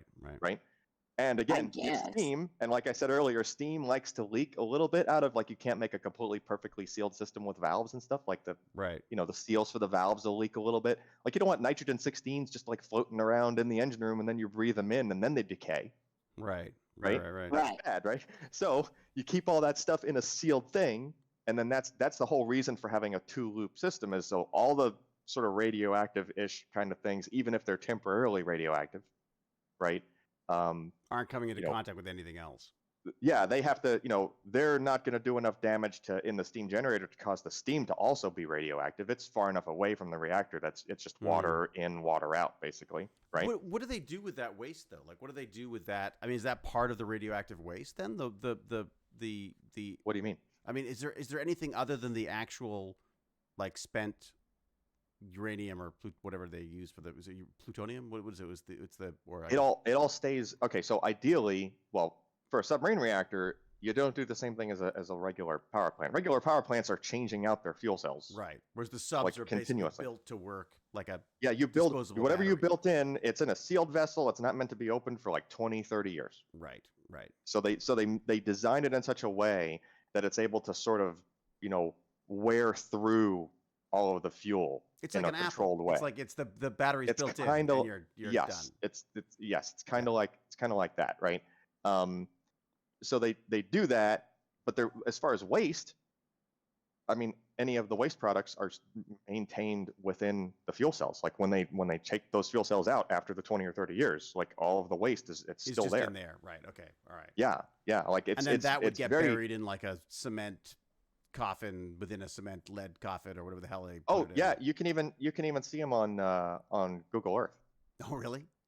Yeah, because they have them all, like, they're all lined up. All the old submarine reactors are all like, well, you can literally like pick them out Like there's even some diagrams where people have like labeled which submarine, which reactor wow. plant was on. Doesn't that seem Yeah, dangerous? they put it in the. Wouldn't that? Doesn't No, that because okay, so here's Dirty how bomb? here's how like how over-engineered and overprotected this stuff is, right? Mm. Not only do they put it in like some special enclosure, like after they pull the core out of the reactor because it's out of fuel, right? Right. So they take that, they put it in all these extra layers of protection. I mean, it's literally like a building size, it's like a small building sized housing that's Right. holding what used to be like this reactor core, right? But for the whole, 30 years that thing was running on the submarine, right? Mm. If even the slightest bit of uranium leaked out of any of the little fins I was talking, like the actual like metal, Yeah. Yeah. right, that it's embedded, if any of it leaked out, like it would immediately set off alarms Right. on the sub. Right. Like, so the thing, it's engineered to go 20, 30 years for you to burn through all of the uranium And or a never good chunk have of to it. worry about it. Yeah. And not only never had even the tiniest bit of it like leak. Mm. Like that's a bad day. That's like the submarine's pulling in immediately Right. if that happens, right? Has it As a happened? submarine There is- there must have been some. Not that I ever heard of. Really? I don't think there was ever anything like that bad. I mean, Huh. it's engineered to, it's so over engineered, right? So it'll go that long without even though you had water flowing past it Mm. for dozens of years, right? And then they put a building around it, basically, and then now it's all it's all burned out, right? You've used up most of the fuel. It's like not gonna go off on its own or turn on its own anymore, right? If anything, like once you get all the way to the end of it's actually hard to start the reactor back up Mm. because all the fuel's like done, right? It's like you're driving on an empty tank of gas, Right. right? It's like the car's having a hard time. Right. So once they're all the way to the end, they do all this extra protective stuff to make sure that, okay, now we're going to make sure this metal doesn't corrode anymore, even though it was able to withstand like hundreds of degrees and all this other stuff. What metal now is it's it all the in? way Is there a down. special type of metal that they're using? Or just a lot? Oh yeah, it's like zirconium and all sorts of special like alloys, and yeah, I mean, think about it, David. It has to, like, the temperature inside, like where the uranium is, Mm. it's like 1,000 degrees. Right. Yeah, David, think Yeah. about it, bro. Yeah, It's Lance, this why do you thing's think able of to that? this thing's able to run for years with parts of it sitting at 1,000 degrees, and the coolest parts of it being the water around it running at like 400, 500, 600 degrees. Hmm. So you're Right? saying that even if you were to if you were to bomb the submarine, depot, there's nothing's going to get out. There's not. Probably Not not. much to get out, right? But Yeah, then well, not- but I not- hear yeah, about I these, mean- but I hear about all these Soviet subs that go not all, but that I've heard a couple of They just Soviet. scuttle them, right? They just scuttle Okay, them, so yeah. so you heard of no, you might have heard of the Kursk. Okay. That sounds familiar. That was Yeah, that was a Soviet sub that went down. It didn't go down because of the reactor. It went down because the Oh, there you go. belief is that it went down because a nuclear torpedo went off inside the sub, Oh, Ooh, or some very bad, a bad thing happened in the front end. It wasn't the reactor. Wow. Oh, look, Putin was in charge. Anyways. Well, I mean, he was in charge, like, when wasn't he in charge? 22 years. Is it 22 years? 25 years? Something like that now? It's like something crazy. I don't know. I've just found an article on the Kursk. But again, this stuff is, I'm sure, it probably takes years for a lot of this stuff to come to light anyways. I know that one of the things, I think I've mentioned this before, but I was doing some research for a show and looking into the Arctic. And one of the things they were talking about that one of the risks of explorative drilling in the Arctic is that, in the high Arctic, is that the Soviets used to just scuttle all of their nuclear vessels, just because they thought, oh, it's cold, won't go anywhere, dump it under the ice, done. And so they've actually gone looking for oil and found old nuclear Found like ships. found and like a stuff. layer of uranium. Can you imagine that? I mean, God, I always think that was That's really not supposed to happen. yeah. So James has pointed out that now, that's certainly on a list. Asking a former nuclear sub engineer, what if we bomb a sub? I was thinking more about bombing. Like what I have my fear. My biggest fear is not nuclear war. It is dirty bombs. The idea of purposely irradiating an area or a people or whatever. Just because that's like the That's like the equivalent of swearing in war. It's easy. Well- It's simple. Once you've got the material, it's a Well, here's the thing with that. Think about how bad that would be, right? Because the bombs that have been dropped, the Mhm. large nuclear bombs, were not dirty bombs, no. right? And It was look at how more much of a damage that did. concussion weapon than a isn't it? Right. Well, yeah. I mean, blast wave and vaporizes whatever within Mhm. so many mile radius, and all those other bad things that happen with the nukes that you've heard of that were not dirty, right? Mm. And then also think about how bad the whole Chernobyl thing was, and that wasn't even a bomb, Nope, that wasn't even on purpose. Yeah. right? That was a thing designed to contain it. It was Right. meant to be the opposite of a bomb, doing that could to not Yeah. be a bomb, Yeah. right? And despite that, a bad thing still happened, and look at how bad that was, Right. right? So And what about 3 Mile imagine, Island as well? There was that issue as well, wasn't there? I don't remember a lot about that, to be honest. Wasn't that like we had to study about all these things back like right at the beginning of when I was in that like program. just before you got in a sub with a before you got in a sub with a reactor? No. Yeah. It was like one of the first things in like the nuclear power school. So when we had to learn how all the nuclear physics stuff worked and everything, like Right. it was one of the first, like within the first week they went through, okay, here's the stuff you didn't, here's the stuff you that wasn't public about Right. all these accidents, right? Here's the down and dirty Oh, information. really? So you get here's the okay, kids. We got like the You're like not the in okay Kansas kids anymore. sort of yeah, like this is 1979. This is how it was. and some of that stuff has come out since, like the SL1 thing. I think we've talked about that before. What was right? that? That was the Army's attempt at a portable nuclear reactor. That didn't work out. Well, the control rods were actuated manually. Ooh, James. Meaning, Sorry, James. meaning, like my bicycle tire. meaning you no, not like pumping up a tire. Like the control rods were like the top of the control rod was like a shaft sticking out of the ground. Which you shoved back in. Oh. That's And- right. I remember you telling me that. And it embedded Yeah. someone in the ceiling.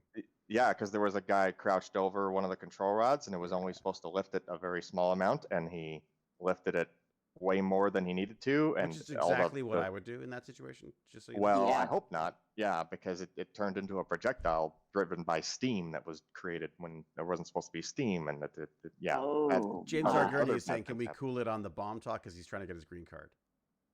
Oh.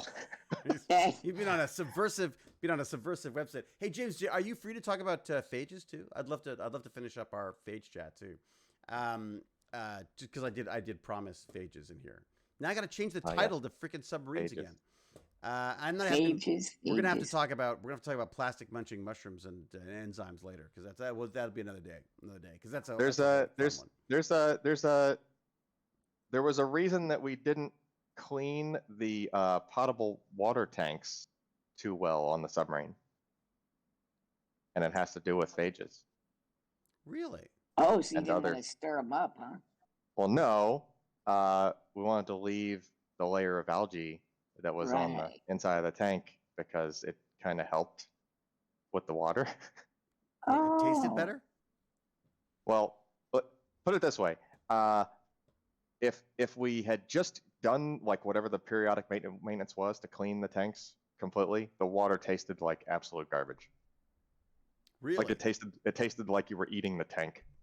Because of course it's got that horrible sort of either metallic or plasticky for coating or whatever it is. I'm trying to turn Well, up my mic. a no, little they bit, try to yeah. they try to do a lot of copper for those. I don't know if the tank was copper lined or whatnot, but like all the the potable water piping was all copper, Ah, and so you're trying to drink water through a copper pipe, and yeah. it's like you're eating it. You had, I don't know. Anybody that's had Yeah, we- braces would appreciate it if you like touch your braces to an aluminum can. We It's had like that kind of, we got given there was like a trend in one of Jane's, IQ living or whatever it is, like one of these like sort of fashion things. And it were these copper cups that you would drink water out of. Everyone said like, oh, you got to drink water out of these copper cups because that would, and I could not do it. Oh, there's my wife. Jane. My wife. Should I see what she has to say? you Sure. probably She's should. just been on the red carpet. Oh, she has. Jane Lohman, I'm just doing Tech Bandits, and you're live. Bullshit. Are you a reporter on the scene? How was the movie?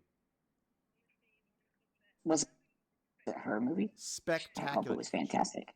She went to see the first screening, to see a red carpet screening of Baz Luhrmann's. That's the reason why Baz is Baz.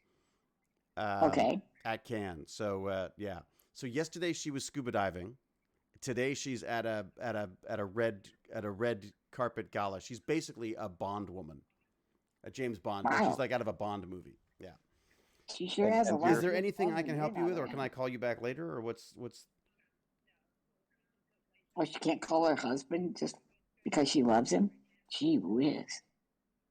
David's at home being Dr. Evil. He really is. I wonder if she knows really about is. that. All right. I'll talk to you in. I won't go too late anyway. So I'll give you a buzz soon. Yeah.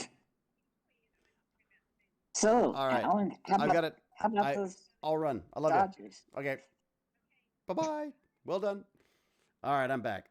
Oh, good. We were just saying David. We were just saying David is Dr. Evil to Jane's Bond. It is very Dr. Evil. It's true. Yes. Yeah. No, Baz is merciless about it. Okay, wait. So I'm just excited. In voice chat, they're talking about smart stuff. Says Wolf Pup. What? No, we're not. Don't Wolf Pup. Don't listen. You might learn something. Yeah. There's that weird. The other thing that there was, I remember talking to my dad about. There was an organization that created these things called. They were called the Iron Fish. You heard about these things? No. Well, the idea is that in certain parts of the world, there are people who aren't getting enough iron in their food.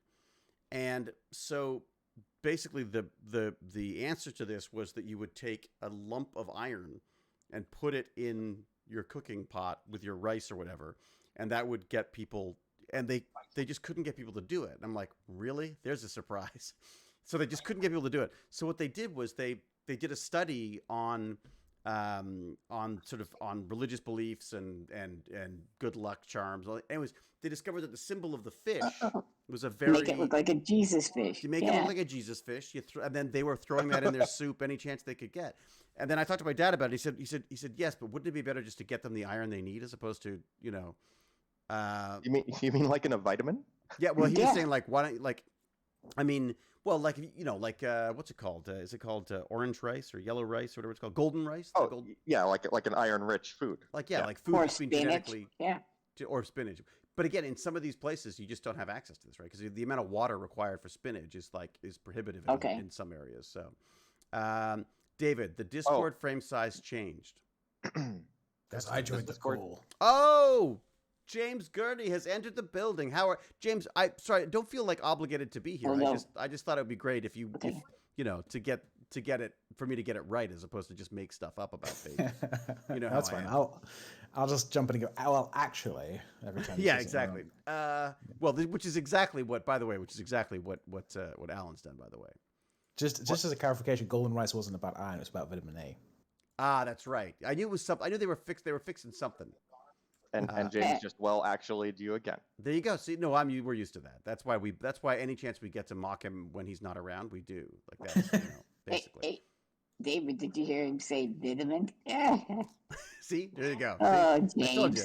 Luckily we have. Luckily we have Lance here to mock and deride mercilessly.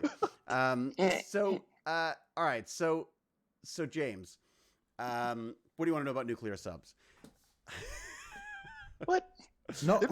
Nothing that involves any sort of explosive or proprietary U.S. knowledge, please. Just Lance, think about it. Think of the power we now wield over James. We could ruin this whole green card thing for him in a second. I want him to make it. No, me too. The little guy, he's so underpowered. Anything that my filter is very good. All the stuff I talked about you can find on Wikipedia. Yeah, there or you go. Other, that's true. Like I don't divulge into the super secrets. You've got to be so trained on that stuff, though. What you're allowed to say and what you're not allowed to say, anyways. Honestly, I don't think I was ever given any training. Really? You just knew. I mean, they just say, hey, these things are. Well, I don't know. It's my filter had to evolve differently than what the Navy's actual, like, what they want your filter to be, because the Navy, like, wants to classify everything as like, oh, this is any nuclear power information. It's confidential. Oh, my goodness, right? But then while I was in the Navy doing nuclear power stuff, like, I would see, you know, a buddy of mine was like actually studying nuclear power for his degree that he was working on. And like, he showed me his textbook, and it was like, the same, I don't know, like 80% of all the stuff that was supposed to be confidential, it was all right there in the book. And I was like, oh, okay, well, you know, so really the only thing that's the actual secrets is like the, you know, how much power can it actually put out, and what temperature does it actually, you know, the actual parameters that it operates at. So we'll work on you about that later then. That's sure. James, do you have stuff that you're not allowed to talk about because you've got? I mean, are there sort of like, I mean, are there you know, viruses and stuff that people are being? List all the things. Yeah, list the things you're not allowed to talk about, James. Nice try. There is some stuff I'm not allowed to mention. Yes. And is that because of NDAs, or is that because of they're like literally they're worried about it from a health standpoint, or security? Most of it's patient information stuff. Oh, right, of course. Like relating to what patients have had and what they've done, and HIPAA. Yeah. My father was always merciless about that. People would come up in the like at the shopping at grocery stores and go like, "Oh, Dr. Hewlett, thank you so much. We have a wonderful baby, whatever, you know." Yeah. And I'd go, "Oh, that's really cool." And he said, "No, I can't tell you their names."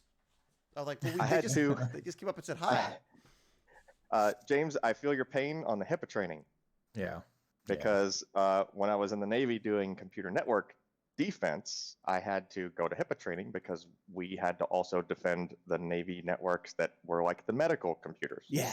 Oh, it's not fun. So it was entirely possible that I would be trying to track down some malware that happened to be on, you know, on a medical computer that had patient information on it.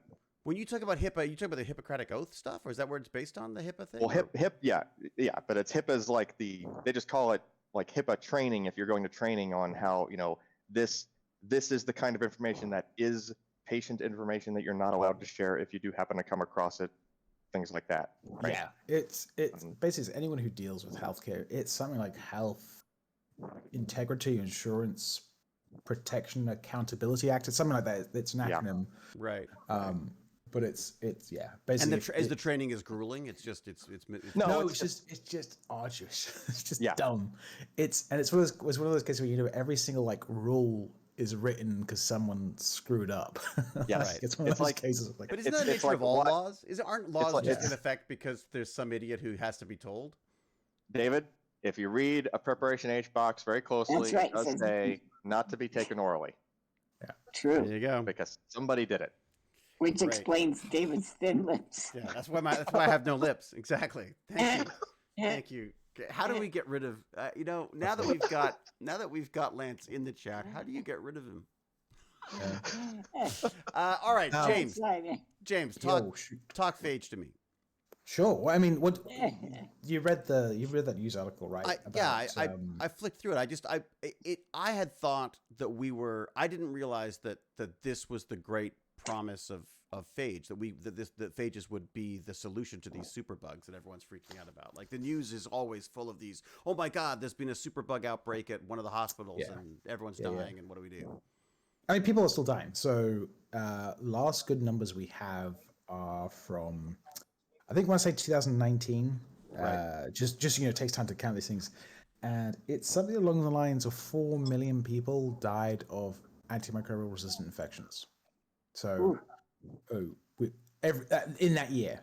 So, we often talk about, you know, the AMR crisis is something that's going to happen in the future. It's happening today. There are currently patients who we have knowledge of, let's say, who will die because they can't get treatment. They can't get an antibiotic that'll work for them. Because their antibody just won't. And this is the stuff we were talking about with Q, where Q's issue was because he's not moving, his lungs fill up with fluids, and that these bacterial infections love. Yeah. So he would be a good person for this phage. Not for the phage you put in the article earlier. So okay. All right. The thing about phage is they're incredibly specific for their bacterial host.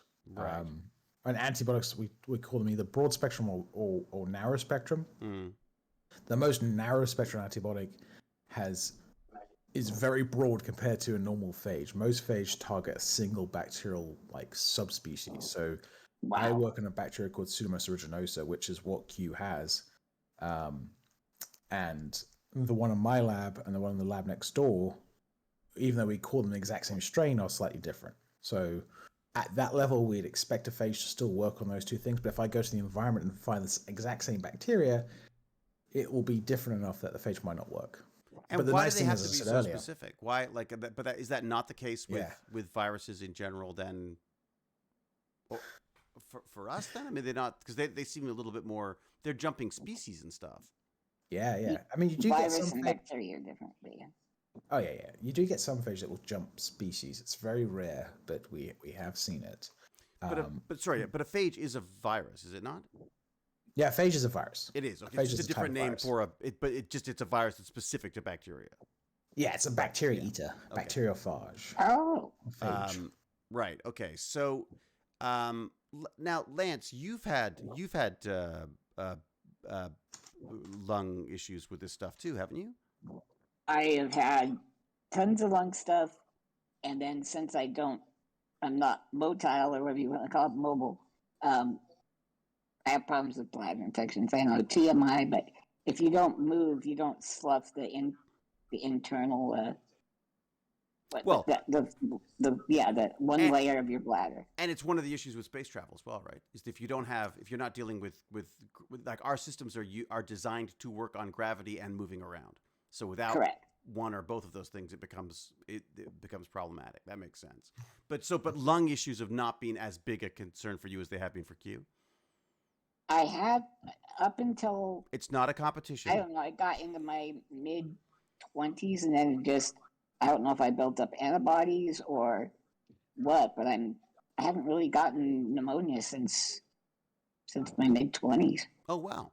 Could it have something to do with the climate, James? I mean, like the fact that it's sort of a damp climate out on Vancouver Island. Would that have something to do with it? I mean, I doubt it. It's more like that. Just that Lance is just an inhospitable person. Oh, you know what? Would you want to live inside him? That's true. No one would want to live inside Lance, anyways. Of course not. That's what it is. If only he could use his evil for good, and he has. He's scared away all the viruses, the bacteria. True. See, I've got to stop doing this. And I think a lot of people do this. Bacteria, viruses, they're different things, and I keep interchanging them. And I know that's you must be like rolling your eyes every time I do it. But you love. How did you discover phages? Like you were like, how did you go like, this is the coolest thing ever, and I want to specialize in this stuff?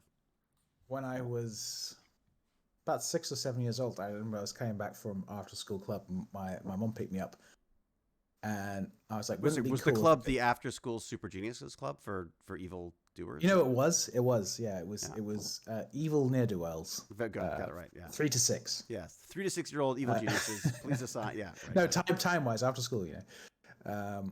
I see. 3 to 6 is the hours. I'm sorry. See, that's why I'm not in the club. Yeah. And I asked mom something along the lines like, wouldn't it be cool if we could treat diseases with other diseases? And she was like, well, there's these things called phage. And wait, your mom do that? That's so cool. Yeah. Well, your mom wasn't your mom a scientist as well? Yeah, she has She does have a degree from Edinburgh University, but she did that in Zimbabwe by a correspondence. Wait a sec, she did a correspondence school from the University of Edinburgh from Zimbabwe. Yeah. Wow. So speaking about Bond, and she's actually a secret agent. Yeah. That's what everyone thinks my family did. Yeah. So yeah, she told me about phage, and she went and bought me a book called I gave it to my nephew. My godson. Is it Phages for Dummies? It's an anatomical zoo where it's like each animal is like built out of robot parts, so it shows you the actual like insides of the animal, and also shows you like the insides of the animal that they built out of robot parts.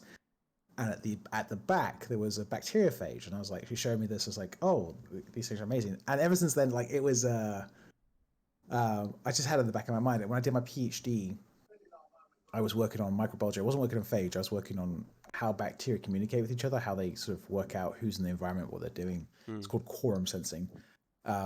Quorum sensing? They couldn't have just called it trying to figure out what's going on around them? Yeah, I mean, that would have been easier. Oh, okay. Who's up? What's going on? You up? Question mark. Hashtag. All right. Who's that? Go ahead. Yeah. I had this idea about something to do with phage, and I went to my current supervisor, like, oh, this would be cool if we could do this, if we could find this thing. And he was like, no, just focus on your PhD, please. Really? And yeah, well, I mean, quite rightly, because it was like I was like 6 months away from finishing, and like I had tons of stuff already. And I just need to finish my PhD. But luckily, about the same time, I contacted someone about a job working on phage in France, and told them my idea. And he was like, "Oh, we actually have a collaborator who had the exact same idea, so you'd be a perfect fit." So is that why you ended up in France? Yeah. Huh. I honestly had no idea where I was going for several weeks. I was like, I didn't even know where Montpellier was. Right. I assumed it was in France because of the name. It's where the water comes from. Does it? Isn't that? Oh, is it the Pens? What is the Montpellier? Is it? What are they famous for? Is it? What was Montpellier? I'm thinking of water, but no, it's actually a pen, isn't it? Isn't the Montpellier this very, very fancy pen? No, you're thinking of Mont Blanc. Oh, is it Mont Blanc Then pens. what's Montpellier? It's maybe it is like a drink. Montpellier has lavender, saffron, salt. All right, let me see. Montpellier. There's got to be something. There was something. It was like I'm sure. Inflating it with Perrier. No. It's this. Water? There was something. God, Jane will know. Jane will know. See if Jane was here. She's my Google. There you go. No, She's on the red carpet. Right. Yeah, she's up there. She's too busy.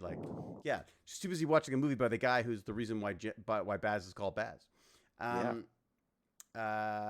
is this? It's all right. I was just checking the chat. Okay, so the phage thing. Yeah. This article though, this is you're saying this is nothing new, or is it because it's no, being this done is great. in a human? That article was great. We've done it a couple of times in humans, and I say we, I mean the phage like biology world. But stuff. you've done it. You were involved in a patient. Were you not? Yes. He actually had someone come up to him and say, "Thank you for saving my life." Sure. Yeah. Again, I'm not allowed to talk about it. Oh, you're not allowed. Which, of course not. That's right. And that's why you shouldn't give him a green card. Yeah. I mean, should give him a green card. What did I say? He's not allowed to identify the person. Exactly. Yeah. Right. But Yeah. somebody who might have had something done to them, might have worked, and might have really been appreciative. Yes. And my role in that was very small. I did some of the early animal models, basically showing that the system would work in an animal. Right. Okay. All right. Yeah. How does it help in animals? Is there something we could use? Does that help with? Are the cattle antibiotic resistant stuff as well? Oh yeah. I mean, so one of the biggest problems we have is that we keep giving antibiotics to farm animals. Yeah. And not to treat infections because they're growth promoters. So if I give you an antibiotic as a cow, you grow a little bit bigger. Oh, wish you told me that earlier. Yes. Interesting. You So get you're more using them meat. purely. The antibiotics are being used purely for growth, but of course they're still creating a resistance to them when they get. Another reason for lab-grown meat. Oh, definitely. Yeah. You know. So we could potentially work out how to better give phage in the environment. I actually have a PhD student potentially start with me in September who's going to work on that project. So you get to, when you do things like that, so you get to say like, okay, this is a project that I really like. You go off and do all the work, and then I'll talk to you about it. Yes. Yeah. That's cool. So you basically have little minions. Oh yeah. That's what the fun of academia is. How many minions do you get? As many as I can afford. Oh, At least four at different levels. I see. Okay. All right. And they will, and then will you work with them on their papers, or they just do the papers themselves? Oh yeah. And you just check them over. Most of the time, that's what you're spending your time doing, writing and making sure it's all correctly, like everything's good. And will you be working on your own thing as well at the same time? For a little bit, and then it's better to get out of the lab. But that's, I mean, You want to get out of the lab? Not especially, but you run out of time. Oh, I see. Okay. All right. Yeah. Because I would have thought the hard to lab handle. would be like, I can't imagine like being a scientist and then not being able to like your specific type of stuff. Yeah. And then not being able to be in the lab. That would drive me crazy. I mean, no one can stop you from going to the lab. It's just a case of committee meetings and everything else gets in the way. I have a friend who's an entomologist who specializes in sort of the audio ability or the audio. Whatever. Yeah, you've told me about that stuff. It's He's awesome. fascinating, and he he's definitely missing the lab right now. Like he's like because of a lot of the the COVID stuff has kept him out of. He doesn't have students and stuff, so he's been working sort of online, and it's just not. He just wants to get back in there and start, as I would say, pulling the wings off of off of insects and stuff, or whatever they do. So I think the paper could you put the paper back in the chat again, just so because I'm on a different computer now. I think it's working with Mycobacterium. I don't think it was. I'm not sure it was TB or the non-TB Mycobacterium. So sorry, you're gonna have to help me out on that. What's the non-TB? Yeah, so there's Mycobacterium is like the species name. Mycobacterium tuberculosis is a species of bacteria that it gives you TB, right? So right. Okay. Yeah, this is Mycobacterium abscess. So sorry, I just had to jump in for a second here. Apparently, ACA 0565 has just noticed that I've shaved my head. That's like, it took you how long to figure that out? What do you mean, did I shave my head? No, it's a Snapchat filter. All right, sorry. All right, sorry. So the TB is tuberculosis. Yeah, so TB is Mycobacterium tuberculosis is what causes TB. This is Mycobacterium abscessus, which is a similar type of bacteria. It's the same family, but it's different species. It's also a concern in the disease they're helping treat, which is cystic fibrosis. So a lot of patients who have CF, they die because of lung infections. Typically, they die of a thing called Pseudomonas aeruginosa, which is the thing I work on. But they also which is the lungs filling up with fluid and stuff. Is that the? It's a mixture of things of basically your immune system goes into overdrive and pumps out enzymes that degrade your lung tissue.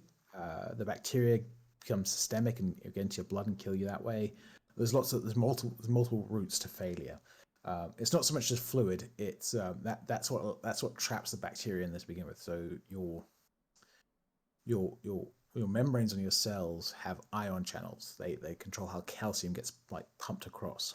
And there's a cool thing with water where you can dehydrate stuff by changing the ion concentration. It's called water potential.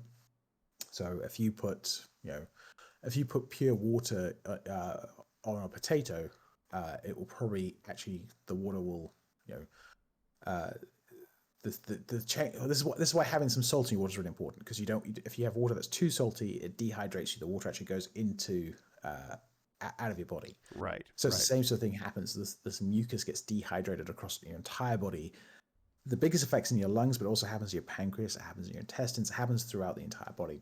This causes bacteria to get stuck in the body and stuck in the lungs, so your lungs can't clean the bacteria out, and you get lifelong infections. Ew. So this patient was unfortunately had Mycobacterium abscessus, which is quite a bad one. Most patients don't get this, and it's quite bad when they do. So they wanted also to have, I think they want to have a lung transplant. So that's right. That's what they were. Weren't they aiming to have a lung transplant, and they couldn't get it because they weren't healthy enough, basically? Yeah. So they had to get rid of this thing before they got new lung. Jeez, I mean, wow, that's all. Yeah. Man, that is a list of to-dos that is not, first, get rid of bacteria that no one knows how to cure. Second, get lungs transplanted. Get new lungs, so one problem we have when these patients have lung transplants is they often get reinfected with whatever bacteria they had. And that's particularly scary should be scary for everyone, because now, like, you and I would not get Pseudomonas lung infections. Our lungs can handle it very well. Yeah, someone like Lance, who is more hospitable to this stuff, or Q, who have compromised immune systems, they're far more likely to get it. But in patients who have lung transplants, they have quote unquote normal lungs now, right, which then get infected with a bacteria that shouldn't be able to infect them. Right. So it's already in there, and then that's interesting. So normally it would never have got a hold, but because it's already taken a hold, it's inside your sinuses, it's inside the back of your throat. So as soon as you put the new lungs in there, they can potentially get infected, and then you're in the same situation you were to begin with, where your lungs can get chewed up by a drug-resistant bacteria. And they just ruined a perfectly good set of lungs. Yes. Yeah. Wow. So, and obviously those are kind of hard to get. So and this will allow him to get. I didn't get that far in the article. Did he actually end up getting the? I believe he had the lung. I got that sense that he did. I just thought, it's. Yeah, he had. they followed him for they had like records for over 10 years for him of like drug treatments and stuff. So this is in a pretty prestigious journal. It's in Cell. I love the name of these. I like they're Yeah. I mean, I cannot get over how many specific, like I would, is there not like some system where you could just like subscribe to all of them? Like where you could just, you wish. I know, it drives me crazy because every time I go like, oh, this would be a great source of stuff for Tech Bandits, I'm like, what? I can't spend $80 a article or whatever it is, that some crazy amount of money. So in terms of like hierarchy in biology, at least there's 3 journals out of probably 20, 50,000 different journals. Is Nature one of them? Nature, Science, and Cell. So this is like in the top. This is in the top 3 journals of like of the field of like all biology and most science. Yeah. So Nature, in Science, order and Cell. Science and Cell. Okay, I just gotta put the chat. So You'll sometimes hear people say CNS. Like if you get a CNS paper, you're sorted. Yeah. Science, Nature, Cell. Oh, that's cute. Yeah, the cost for libraries to subscribe to these things is in the tens of thousands of dollars as well per journal. Doesn't that seem kind of wrong to you? And let me break it down for you. How? Tell me if this sounds bad. As a taxpayer, you give your government money. Your government then says, "Okay, here's a really cool idea." Yeah, here's a really cool idea for some science. We'll give that to that scientist. The scientist takes that money. They spend some money to do the experiments. They then go to a journal such as this and says, "Hey, Nature, I would like to publish this really cool science in your paper, in your journal." Nature says, "Great, give us $10,000, please, to check it." You pony up, you pay $10,000. They may or may not take it. Let's say they take it. You then pay, I think, another $3,000 or so of taxpayer money, and then you're paying to put your article in the paper in these things. Yeah, and then they turn around to you, the person who gave the money, and says, "Oh, you want to read this? Well, you need to pay for it. Oh, you want to, as a scientist, you want to read this? You have to pay for it." So they double dip both sides. Nature's especially bad. Nature's one of the most expensive, but a typical journal, you're looking at about at least $3,000 just to print an article. Well, what is that? That must be a nightmare for like diversity and for people without. I mean, how do people who don't have the backing of a massive university do stuff? They don't. It typically, some of the more reputable journals will have systems where like, oh, you come from a country with this economic index. I was going to say, like, you're like a scientist in Africa somewhere who doesn't have the money to do, that seems crazy. Yeah. But it's not. Still doesn't come free. I think there's a couple of journals that like I think does. They will pay for it all, but there's not an open source version of this anywhere yet. The closest thing we have to like a well-used open source, at least in biology, is bioRxiv, which is not a peer-reviewed journal. Somewhere you can just stick your preprints up. Right. There are free journals, but people don't read them. Scientists are very pretentious. Snobby. Here's the other crazy thing. Who do you think checks the articles when you send them to the journal? I don't know. They must hire. They're hiring people. They're hiring scientists for it. I mean, what do they do? Well, you said the word hiring. No, it's volunteers. Peer review. You do it for free. No, I give up. Yes, I give up roughly. On a good year, I will review maybe one paper a month, and I'm giving up 6 hours worth of my time for free to review this paper. Dude, this is a business we got to get into. This is amazing. Okay, how much do you think the Nature Group made last year? Let me just check. I want to I double check. would think it's got to be. It's got to be. Like, I mean, given that kind of stuff, I've got to say they got to be making millions. Oh, are you literally doing the math right now? I just want to check. Is that like a paper type? Is that like a paper calculator? Is it going to go? I just want to make sure I don't. Okay, well, while he's doing the math, Alan, I'm not doing the math. I'm just going to tell you, it's in the billions. Yeah. See, but that just seems like, wait a second. You're telling me the world runs around money? Now, David, take all of that stuff that James just laid out for you. Yeah. And take a step back and think of how much potentially faster science could have progressed if it was all open, or at least not that closed. Yeah. No, I know. I mean, Right. that's what's so frustrating about it. Okay, so what's the magazine for, for nuclear energy or for I don't know, they're like sub magazines? They must be submarine magazines. They probably are actually. These magazines in England there's a magazine for everything. There are. I have to find the website. It's the U.S. Department of Energy has all of those documents public. Yeah. Right. You can even learn the intricate, as deep as you want to go on exactly how all of the chain reactions occur inside of a reactor plant.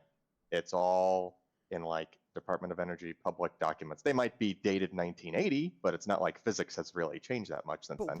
Where's the breakdown here then? Where's the James? Where's the why is that not the case with the biology world? We have it. So because I have money from the U.S. government, so I have to have I have to have a publicly available version of my paper somewhere. Right. But I pay for that still. You pay to have it publicly available? Yes. So if you look on a on website or something, or you look on PubMed, there's often like author's manuscript. PubMed, I've heard about that. Yeah, okay. Yeah, there'll be often like unformatted versions of the paper that's been accepted, and I'm very happy that this is a requirement, because again, it's like, well, at least if I publish something that's related to my NIH work, I have to make it publicly available. But not all my money comes from the NIH, and some of it I can't afford to spend $3,000 I don't have making a paper open access. So basically, when we're reading these articles, we are reading someone is paid to get their Nature magazine. They've read the article, and then they are basically dumbing it down for us to read. Don't know if they're dumbing it down, or making it more. I mean, the public version of the paper is the paper, right? Yes. James. Oh, okay. It's just where do you find it, right? It's hosted. No, but I'm just but the article that you've got there that I put up there was, I don't think, from Nature, was it? Isn't it from? It was from. Yeah, there you go. It's like Gen Eng News. So obviously they've. Oh, that's just a news site. Yeah. Yeah. That's so just a news site. Yeah. So basically, this news is they've just done their little take on the article. Probably what happened there is a press office at the university contacted them and said, we've got the story, and we're gonna, like, if we typically, when we're about to publish something, we'll send a note to the press office saying this is our findings. That they may say, oh, that's cool, just ghost us, not respond. This is a cool paper. It's in. If I had a paper in Cell or Nature or Science or one of the top flight things, I send the press officer, like, I'm about to publish something in one of these journals. They will know that that's a high level thing that we should make a press release about. Is that something? Have you done that? Or are you going to do that? Are you? Yeah, a couple times. Yeah. Listen to that. Yeah. It's a couple. Lance, it was a couple times. He said, but we wouldn't know because we haven't subscribed to Nature magazine. No, or PNS. So and there's no way to subscribe to, like, because I thought, I'll just get like a subscription to Nature, and that will do all of Nature's sub. And it doesn't. No, it just does. I don't think it does all. I think it just does Nature. The easiest thing for you to do is either email the author you want the paper from, like. All scientists will love to send you their papers. If you say, "Can I please read this?" They'll send it back to you if they're still alive. Oh yeah, 100%. If they're still alive, why? Who would kill them? Is it Nature magazine? Is it a conspiracy? That's interesting. Okay, so they're not going to go to jail for sending you their article because there's a copyright or something. You own the copyright typically of your own article. David, what's the trick you got to do for me to be able to put a link in the chat? In which chat? In the Tech Bandits? On the Twitch. Aren't you? I thought I'd already given you the. I don't know. Maybe you did. I'll try. You're VIP already. I think you should be able to do it. Yeah, you should be VIP. Okay. Yeah. There you go. But see, it worked. See. Yeah. Okay. I know how to do one thing. I could tell. Alan was like, oh, man, this guy has no idea. So what is this? This is the standards government documents. Oh, cool. Okay, great. Look at the title of that book. Oh my God! Fundamentals Handbook, Nuclear Physics and Reactor Theory, Volume 1 of 2. Oh my God. Yeah. So. Yeah, James, why don't you do this? Well, no, but so there's all sorts. Anything. It's anything even tangentially related to how a reactor plant would have to work. So in other words, there's even one on heat transfer and fluid flow. So how does heat transfer? Right? There's books on it, and they're there with all the detail you could possibly want. Right? And they're all. Do you think they make a few mistakes just to throw off like the Russians or something? I don't. No, it's all like regular. It's regular knowledge. Well, no, it's not everyone knows it. It's just distilled, very, potentially very detailed. Oh, is Gimpy G bailed on us and gone all I chat? don't know. I guess he's gone all chat. I see. Yeah. He went and actually- searching for some of those things that we were just talking about. That's it. He's trying to find them. He's looking for a robot. It's funny. I've got to say, maybe I'm just incredibly naive, but I'm shocked to hear that that's the state of publishing, because I feel like I just assumed that it was. I'm guessing that people do this. Am I wrong in thinking, James, that you would publish in these magazines, you'd spend the money because that's like the cost of doing business, but then you would still be sharing these articles with other people anyways, like you're saying. Oh yeah, 100%. Yeah. So there's an unofficial route for all of this as well. What really kills me about this is James has to use some of his funding money to pay for the magazine that he's doing work for. I know.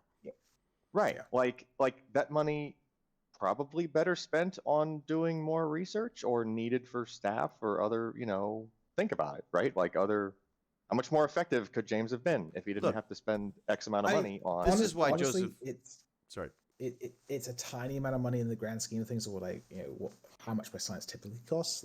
But it adds up to billions of dollars when you think of all the scientists adds up to doing billions work. Across. Right. We did the calculation recently. It was something along the lines of every single these big journals. If we hadn't given them the money, we could pay for every single postdoc researcher position in America. But this is it. This is the stuff that drives me crazy. And makes you want to burn it to the ground. As Jane's always like, oh, great, another windmill. Now David wants to revolutionize. I gotta get tilting at this whole nature thing. Okay, so there's one great thing we typically do is we try to support society journals. So there's like the American Society of Microbiology has lots of different journals. Oh. When we still pay $3,000 to them, but that money goes back into society, which then takes that money and uses it to pay for PhD students to go to conferences, to do, it goes back into the people. Nature, Science, and Cell, I think Nature especially, is owned by like a conglomerate of like 4 or 5 people who, 2 German investment banker dudes who get billions of dollars a year. And, thank you very much, taxpayers. Yeah, no kidding. But here's the crazy thing. If I had a science or nature paper, I would have got a job like much, much easier. I would be working in the top flight place as opposed to a decent place. And it changes your career. And everybody speaks to says, oh, it's the worst thing ever. Why do we all pay attention to this behind closed doors? Like, oh, science. Again, this paper, as I said, this Cell's a good journal. This paper is good. It got into Cell because it's good. Right. But it also had to pay. I don't know. I don't actually have to pay for Cell, but yeah, you have to pay. That's how much it costs to publish Cell. I had absolutely no idea. I mean, like that just seems bizarre to me. Yeah. It's it's also one of my other pet peeves is the whole idea of school. It's just the idea of the textbooks. The idea that there's like these huge costs associated with sharing the knowledge that generations of us in the past have come up with, and now someone else gets money for basically publishing them in book form. You know what I mean? That drives me crazy as well. Because I feel like that should all be free.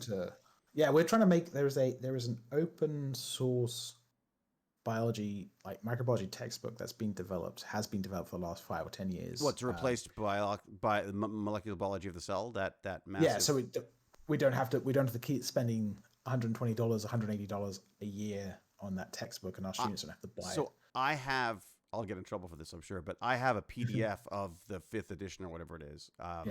Because it just doesn't make any sense for me to spend the hundreds and hundreds of dollars available. I would love to have a searchable version. It'd be brilliant. Makes absolute sense. I mean, you could bounce back and forth and look up the images you need and stuff like that. But their online version of it is almost unreadable. I can't get through it. Yeah. Because publish, I just looked at how much it costs to publish in Cell. It's $9,900. Oh my God. To publish your article. Yeah. Like that is a freaking racket. Yeah. James, I'm shocked that you didn't tell me this before. I think we should get into publishing. I think we should totally get into publishing. Oh man. What about schools? Like if a school, so you're telling me that every school that it has a biology department that has a nature magazine sitting in there unused in the back of the lab or whatever the hell it is they're all paying through the nose for access to that. I don't know what the subscription cost is. But I mean, no, I'm that's- sorry, subscriptions are wrong. That's my Yeah. layman term for it. But I mean, is that like for access to those articles for a professor or for even just a high school teacher? Like, I mean, those articles are being pulled. If they're lucky, they're at a place which has some sort of library agreement with the journal, so they don't have to pay themselves. But again, a sell paper probably costs you if it's not open access. If I as a researcher haven't paid for it to be open access, you have to pay for it. And if I'm paying again that fee, that $9,000 wasn't the open access fee. That was just to publish. There's another fee to make it open access after that. So wait a second, so you have to pay extra to make it available to everybody. Yeah. Yeah. Wow. You have to pay extra so that you don't have to pay like the $30 for one paper or whatever at the site. Oh my gosh. No, that's crazy. Sorry. And I don't know why it makes me think of this, but I was in the hospital the other day and there was on one of the seats, it said, "Please don't sit here." And it was a picture of like someone not sitting, like one of those like classic little, and etched into the image, was this little watermark that said, what's it called? Shutterstock. Oh yeah. So there's this giant hospital in Ontario, massive, like it's like many blocks and many different wings and everything, and they've got copyright images on the chairs to stop people from sitting on too close to each other. I just thought it was kind of amusing. I'm so sorry to do this because I'm finding this absolutely fascinating, but I got to wrap up because I've got my little sister here. And I haven't even seen my son, so I should probably go find out what he's up to as well. So I gotta say, thank you, Alan. Thank you so much for just getting roped into a chat about subs, and James as well. I'm sorry that I just suddenly decided to talk about phages and that. That's right. Next time, I mean, I would probably do a better job of prepping in advance, maybe. But as always, I saw the article. I thought it sounded fascinating, and then I went, "Oh my god, that's my phage guy. I know that." And I can't wait to hear good news from you. By the way, next time we'll have to talk about robots. And some robots. Oh, right. You've got a new robot to show us as well, don't you? Since I'm trying to compete with you, so you got two robots behind you now. You had one, and then I got one. Now you have two. I hate to do this to you, Alan, but I don't know if you look over. Wait a second. He's got more. You got more. Just like I got. Oh, wait a minute. Technically, I have two also. I got a wall of them over there. I got. But I need to. But I'm actually. I've been looking at robotic arms recently. There's a couple of robotic arms I want to look at. So, anyways, all right. Look, everyone. Who should we be rating? Is there anyone we should rate today? Anyone in mind, or should we go back to the Makerspace place? What do you think? Any suggestions? Milky Charms is actually doing really good right now. He has 808 people watching. What? What the hell is he doing? Burning his house down? He's playing Apex Legends. Really? Oh, well, he doesn't need our help then. Let's get on. Let's do Makerspace then, or whatever it's called. What's it called? Maker. Do you remember what it's called? Actually, James. Yeah. If you're you should do some wood turning on that. Could do. Yeah, I'm actually going back to the wood place tonight to talk to people about a lathe. So. It's Maker Deck. Yeah. You should totally. Yeah, wood turning. Because I've not seen anything. Oh, there you go. Look at that. Maker Deck's already like wood turning, please. Yes. Wait a second. Have they got some kind of like a thing? But this is. Maker Deck? Did you pop in? Have you been here the whole time, or do you just like got some kind of like keyword search or something happening? He's been listening. Oh, there you go. Well, all right, let's get now I've got no choice. I have to. Let's raid Maker Deck. And for those of you who don't know, Maker Deck is amazing. It's basically live 24/7. They're just showing you people making stuff, and it's incredible. And also we should also Gimpy G. Did that work? Nope, that doesn't work. Is it /Gimpy? How does it work? God, I thought it was. It might be Gimpy G. Oh, is it Gimpy G? Okay, wait a sec. Let me just show. So anyone, because the reality is, Gimpy G is still. Did that work? No, that just looks like I'm insulting him. How do you get the bot to? Oh, is the bot changed because I changed our name? I don't think so. What always was that messing up do? the Gimpy. It's true. The Gimpy command. That's weird. This is where Cal starts laughing at me. That doesn't work. Does it that work? Cal's probably written us off. At Cal's this point. given up. Yeah, that's. Is that really? Is we not? Maybe it's a Gimpy game. Maybe. I'm like, look at me. Is that your keyboard? I'm pretty sure it's just Gimpy G. Or That's it's what I Gimpy. thought. Gimpy G, but that doesn't work either. Or is that James? James, did you just type something? I did on my computer, yeah. Or What? that's like the What fastest is setting that I've ever heard. keyboard, James? It is a Razer. Ooh, I like the Razor. I Does got it, the Razor does too. it have like buckling spring? He's got the keys in it? he's got the gaming keyboard. Yeah. Well, it's got very metallic. I found the GoFundMe and stuck it in. Thanks, James. Oh, okay. Why is that's weird though that's not working? I'm gonna have to get mad at Cal because it's not her fault at all. So it's probably good to you know. All right, there we go. I am also you going can't to get put mad it at out there Cal. as well. It's impossible to get mad at Cal. Cal will just shut the whole thing down. She will. It's true. She'll ban me from my own channel, which wouldn't be hard because I seem to be able to almost do that myself. Anyways, okay, we are going to raid, and we are raiding. I was hoping we could do on Sunday. We're going to hopefully do that D&D. If we don't, I think it would quite be fun if we did some character design on HeroForge. So we can now make 3D models in HeroForge and import them into the Tailspire. So you can like completely customize a 3D figure. Oh, that's good. So we can make it in. So and then can you print them? You can John print them as well, P7 sent me one to print that he did of our one already. Hello, Micropower 8. Will there be a new Stargate series now? Ah, there's a question I never get. I hope so. All right, we're out of here. I'm going to do a raid. I'm going to say be safe, be kind, be brilliant. Until we geek again, I will say huzzah and cheerio. And James, D&D on Sunday. I hope so. There's a birthday thing I'm supposed to go to for my little sister, but let's check on times. I'll jump into our Discord. And everyone else should jump into our Discord as well, by the way. We've got a Tech Bandits Discord. You should totally join. All right, let's go raid the Maker Deck. All right, everyone. Have a good one. Thank you much. Bye. And that didn't work. It did work. There 1, 2, 12, 26, 30, 39. This is always fun to see just how many. 50s. Oh, my God. We have over 60 people. 70 people. Holy moly. Wow. What a good day. You guys are a big draw. Here we go. We're raiding now. Thanks, everyone. Have a good one. Cheers. All right. And then I mustn't forget to stop my stream because I get in trouble for that from James. Yeah. Yeah. Just when you're sat there scratching your face and like is it awful? He's about to pick his nose any time. Yeah, he's about to let a lot of gas go thanks to that colonoscopy. Here we go. Which of course we're still streaming now. Naturally, it's a good thing to hello all. Make a madness. All right, here we go. All right. Man. All right, let me just get this stopped up here. All right, everyone. This truly is me leaving. Here we go.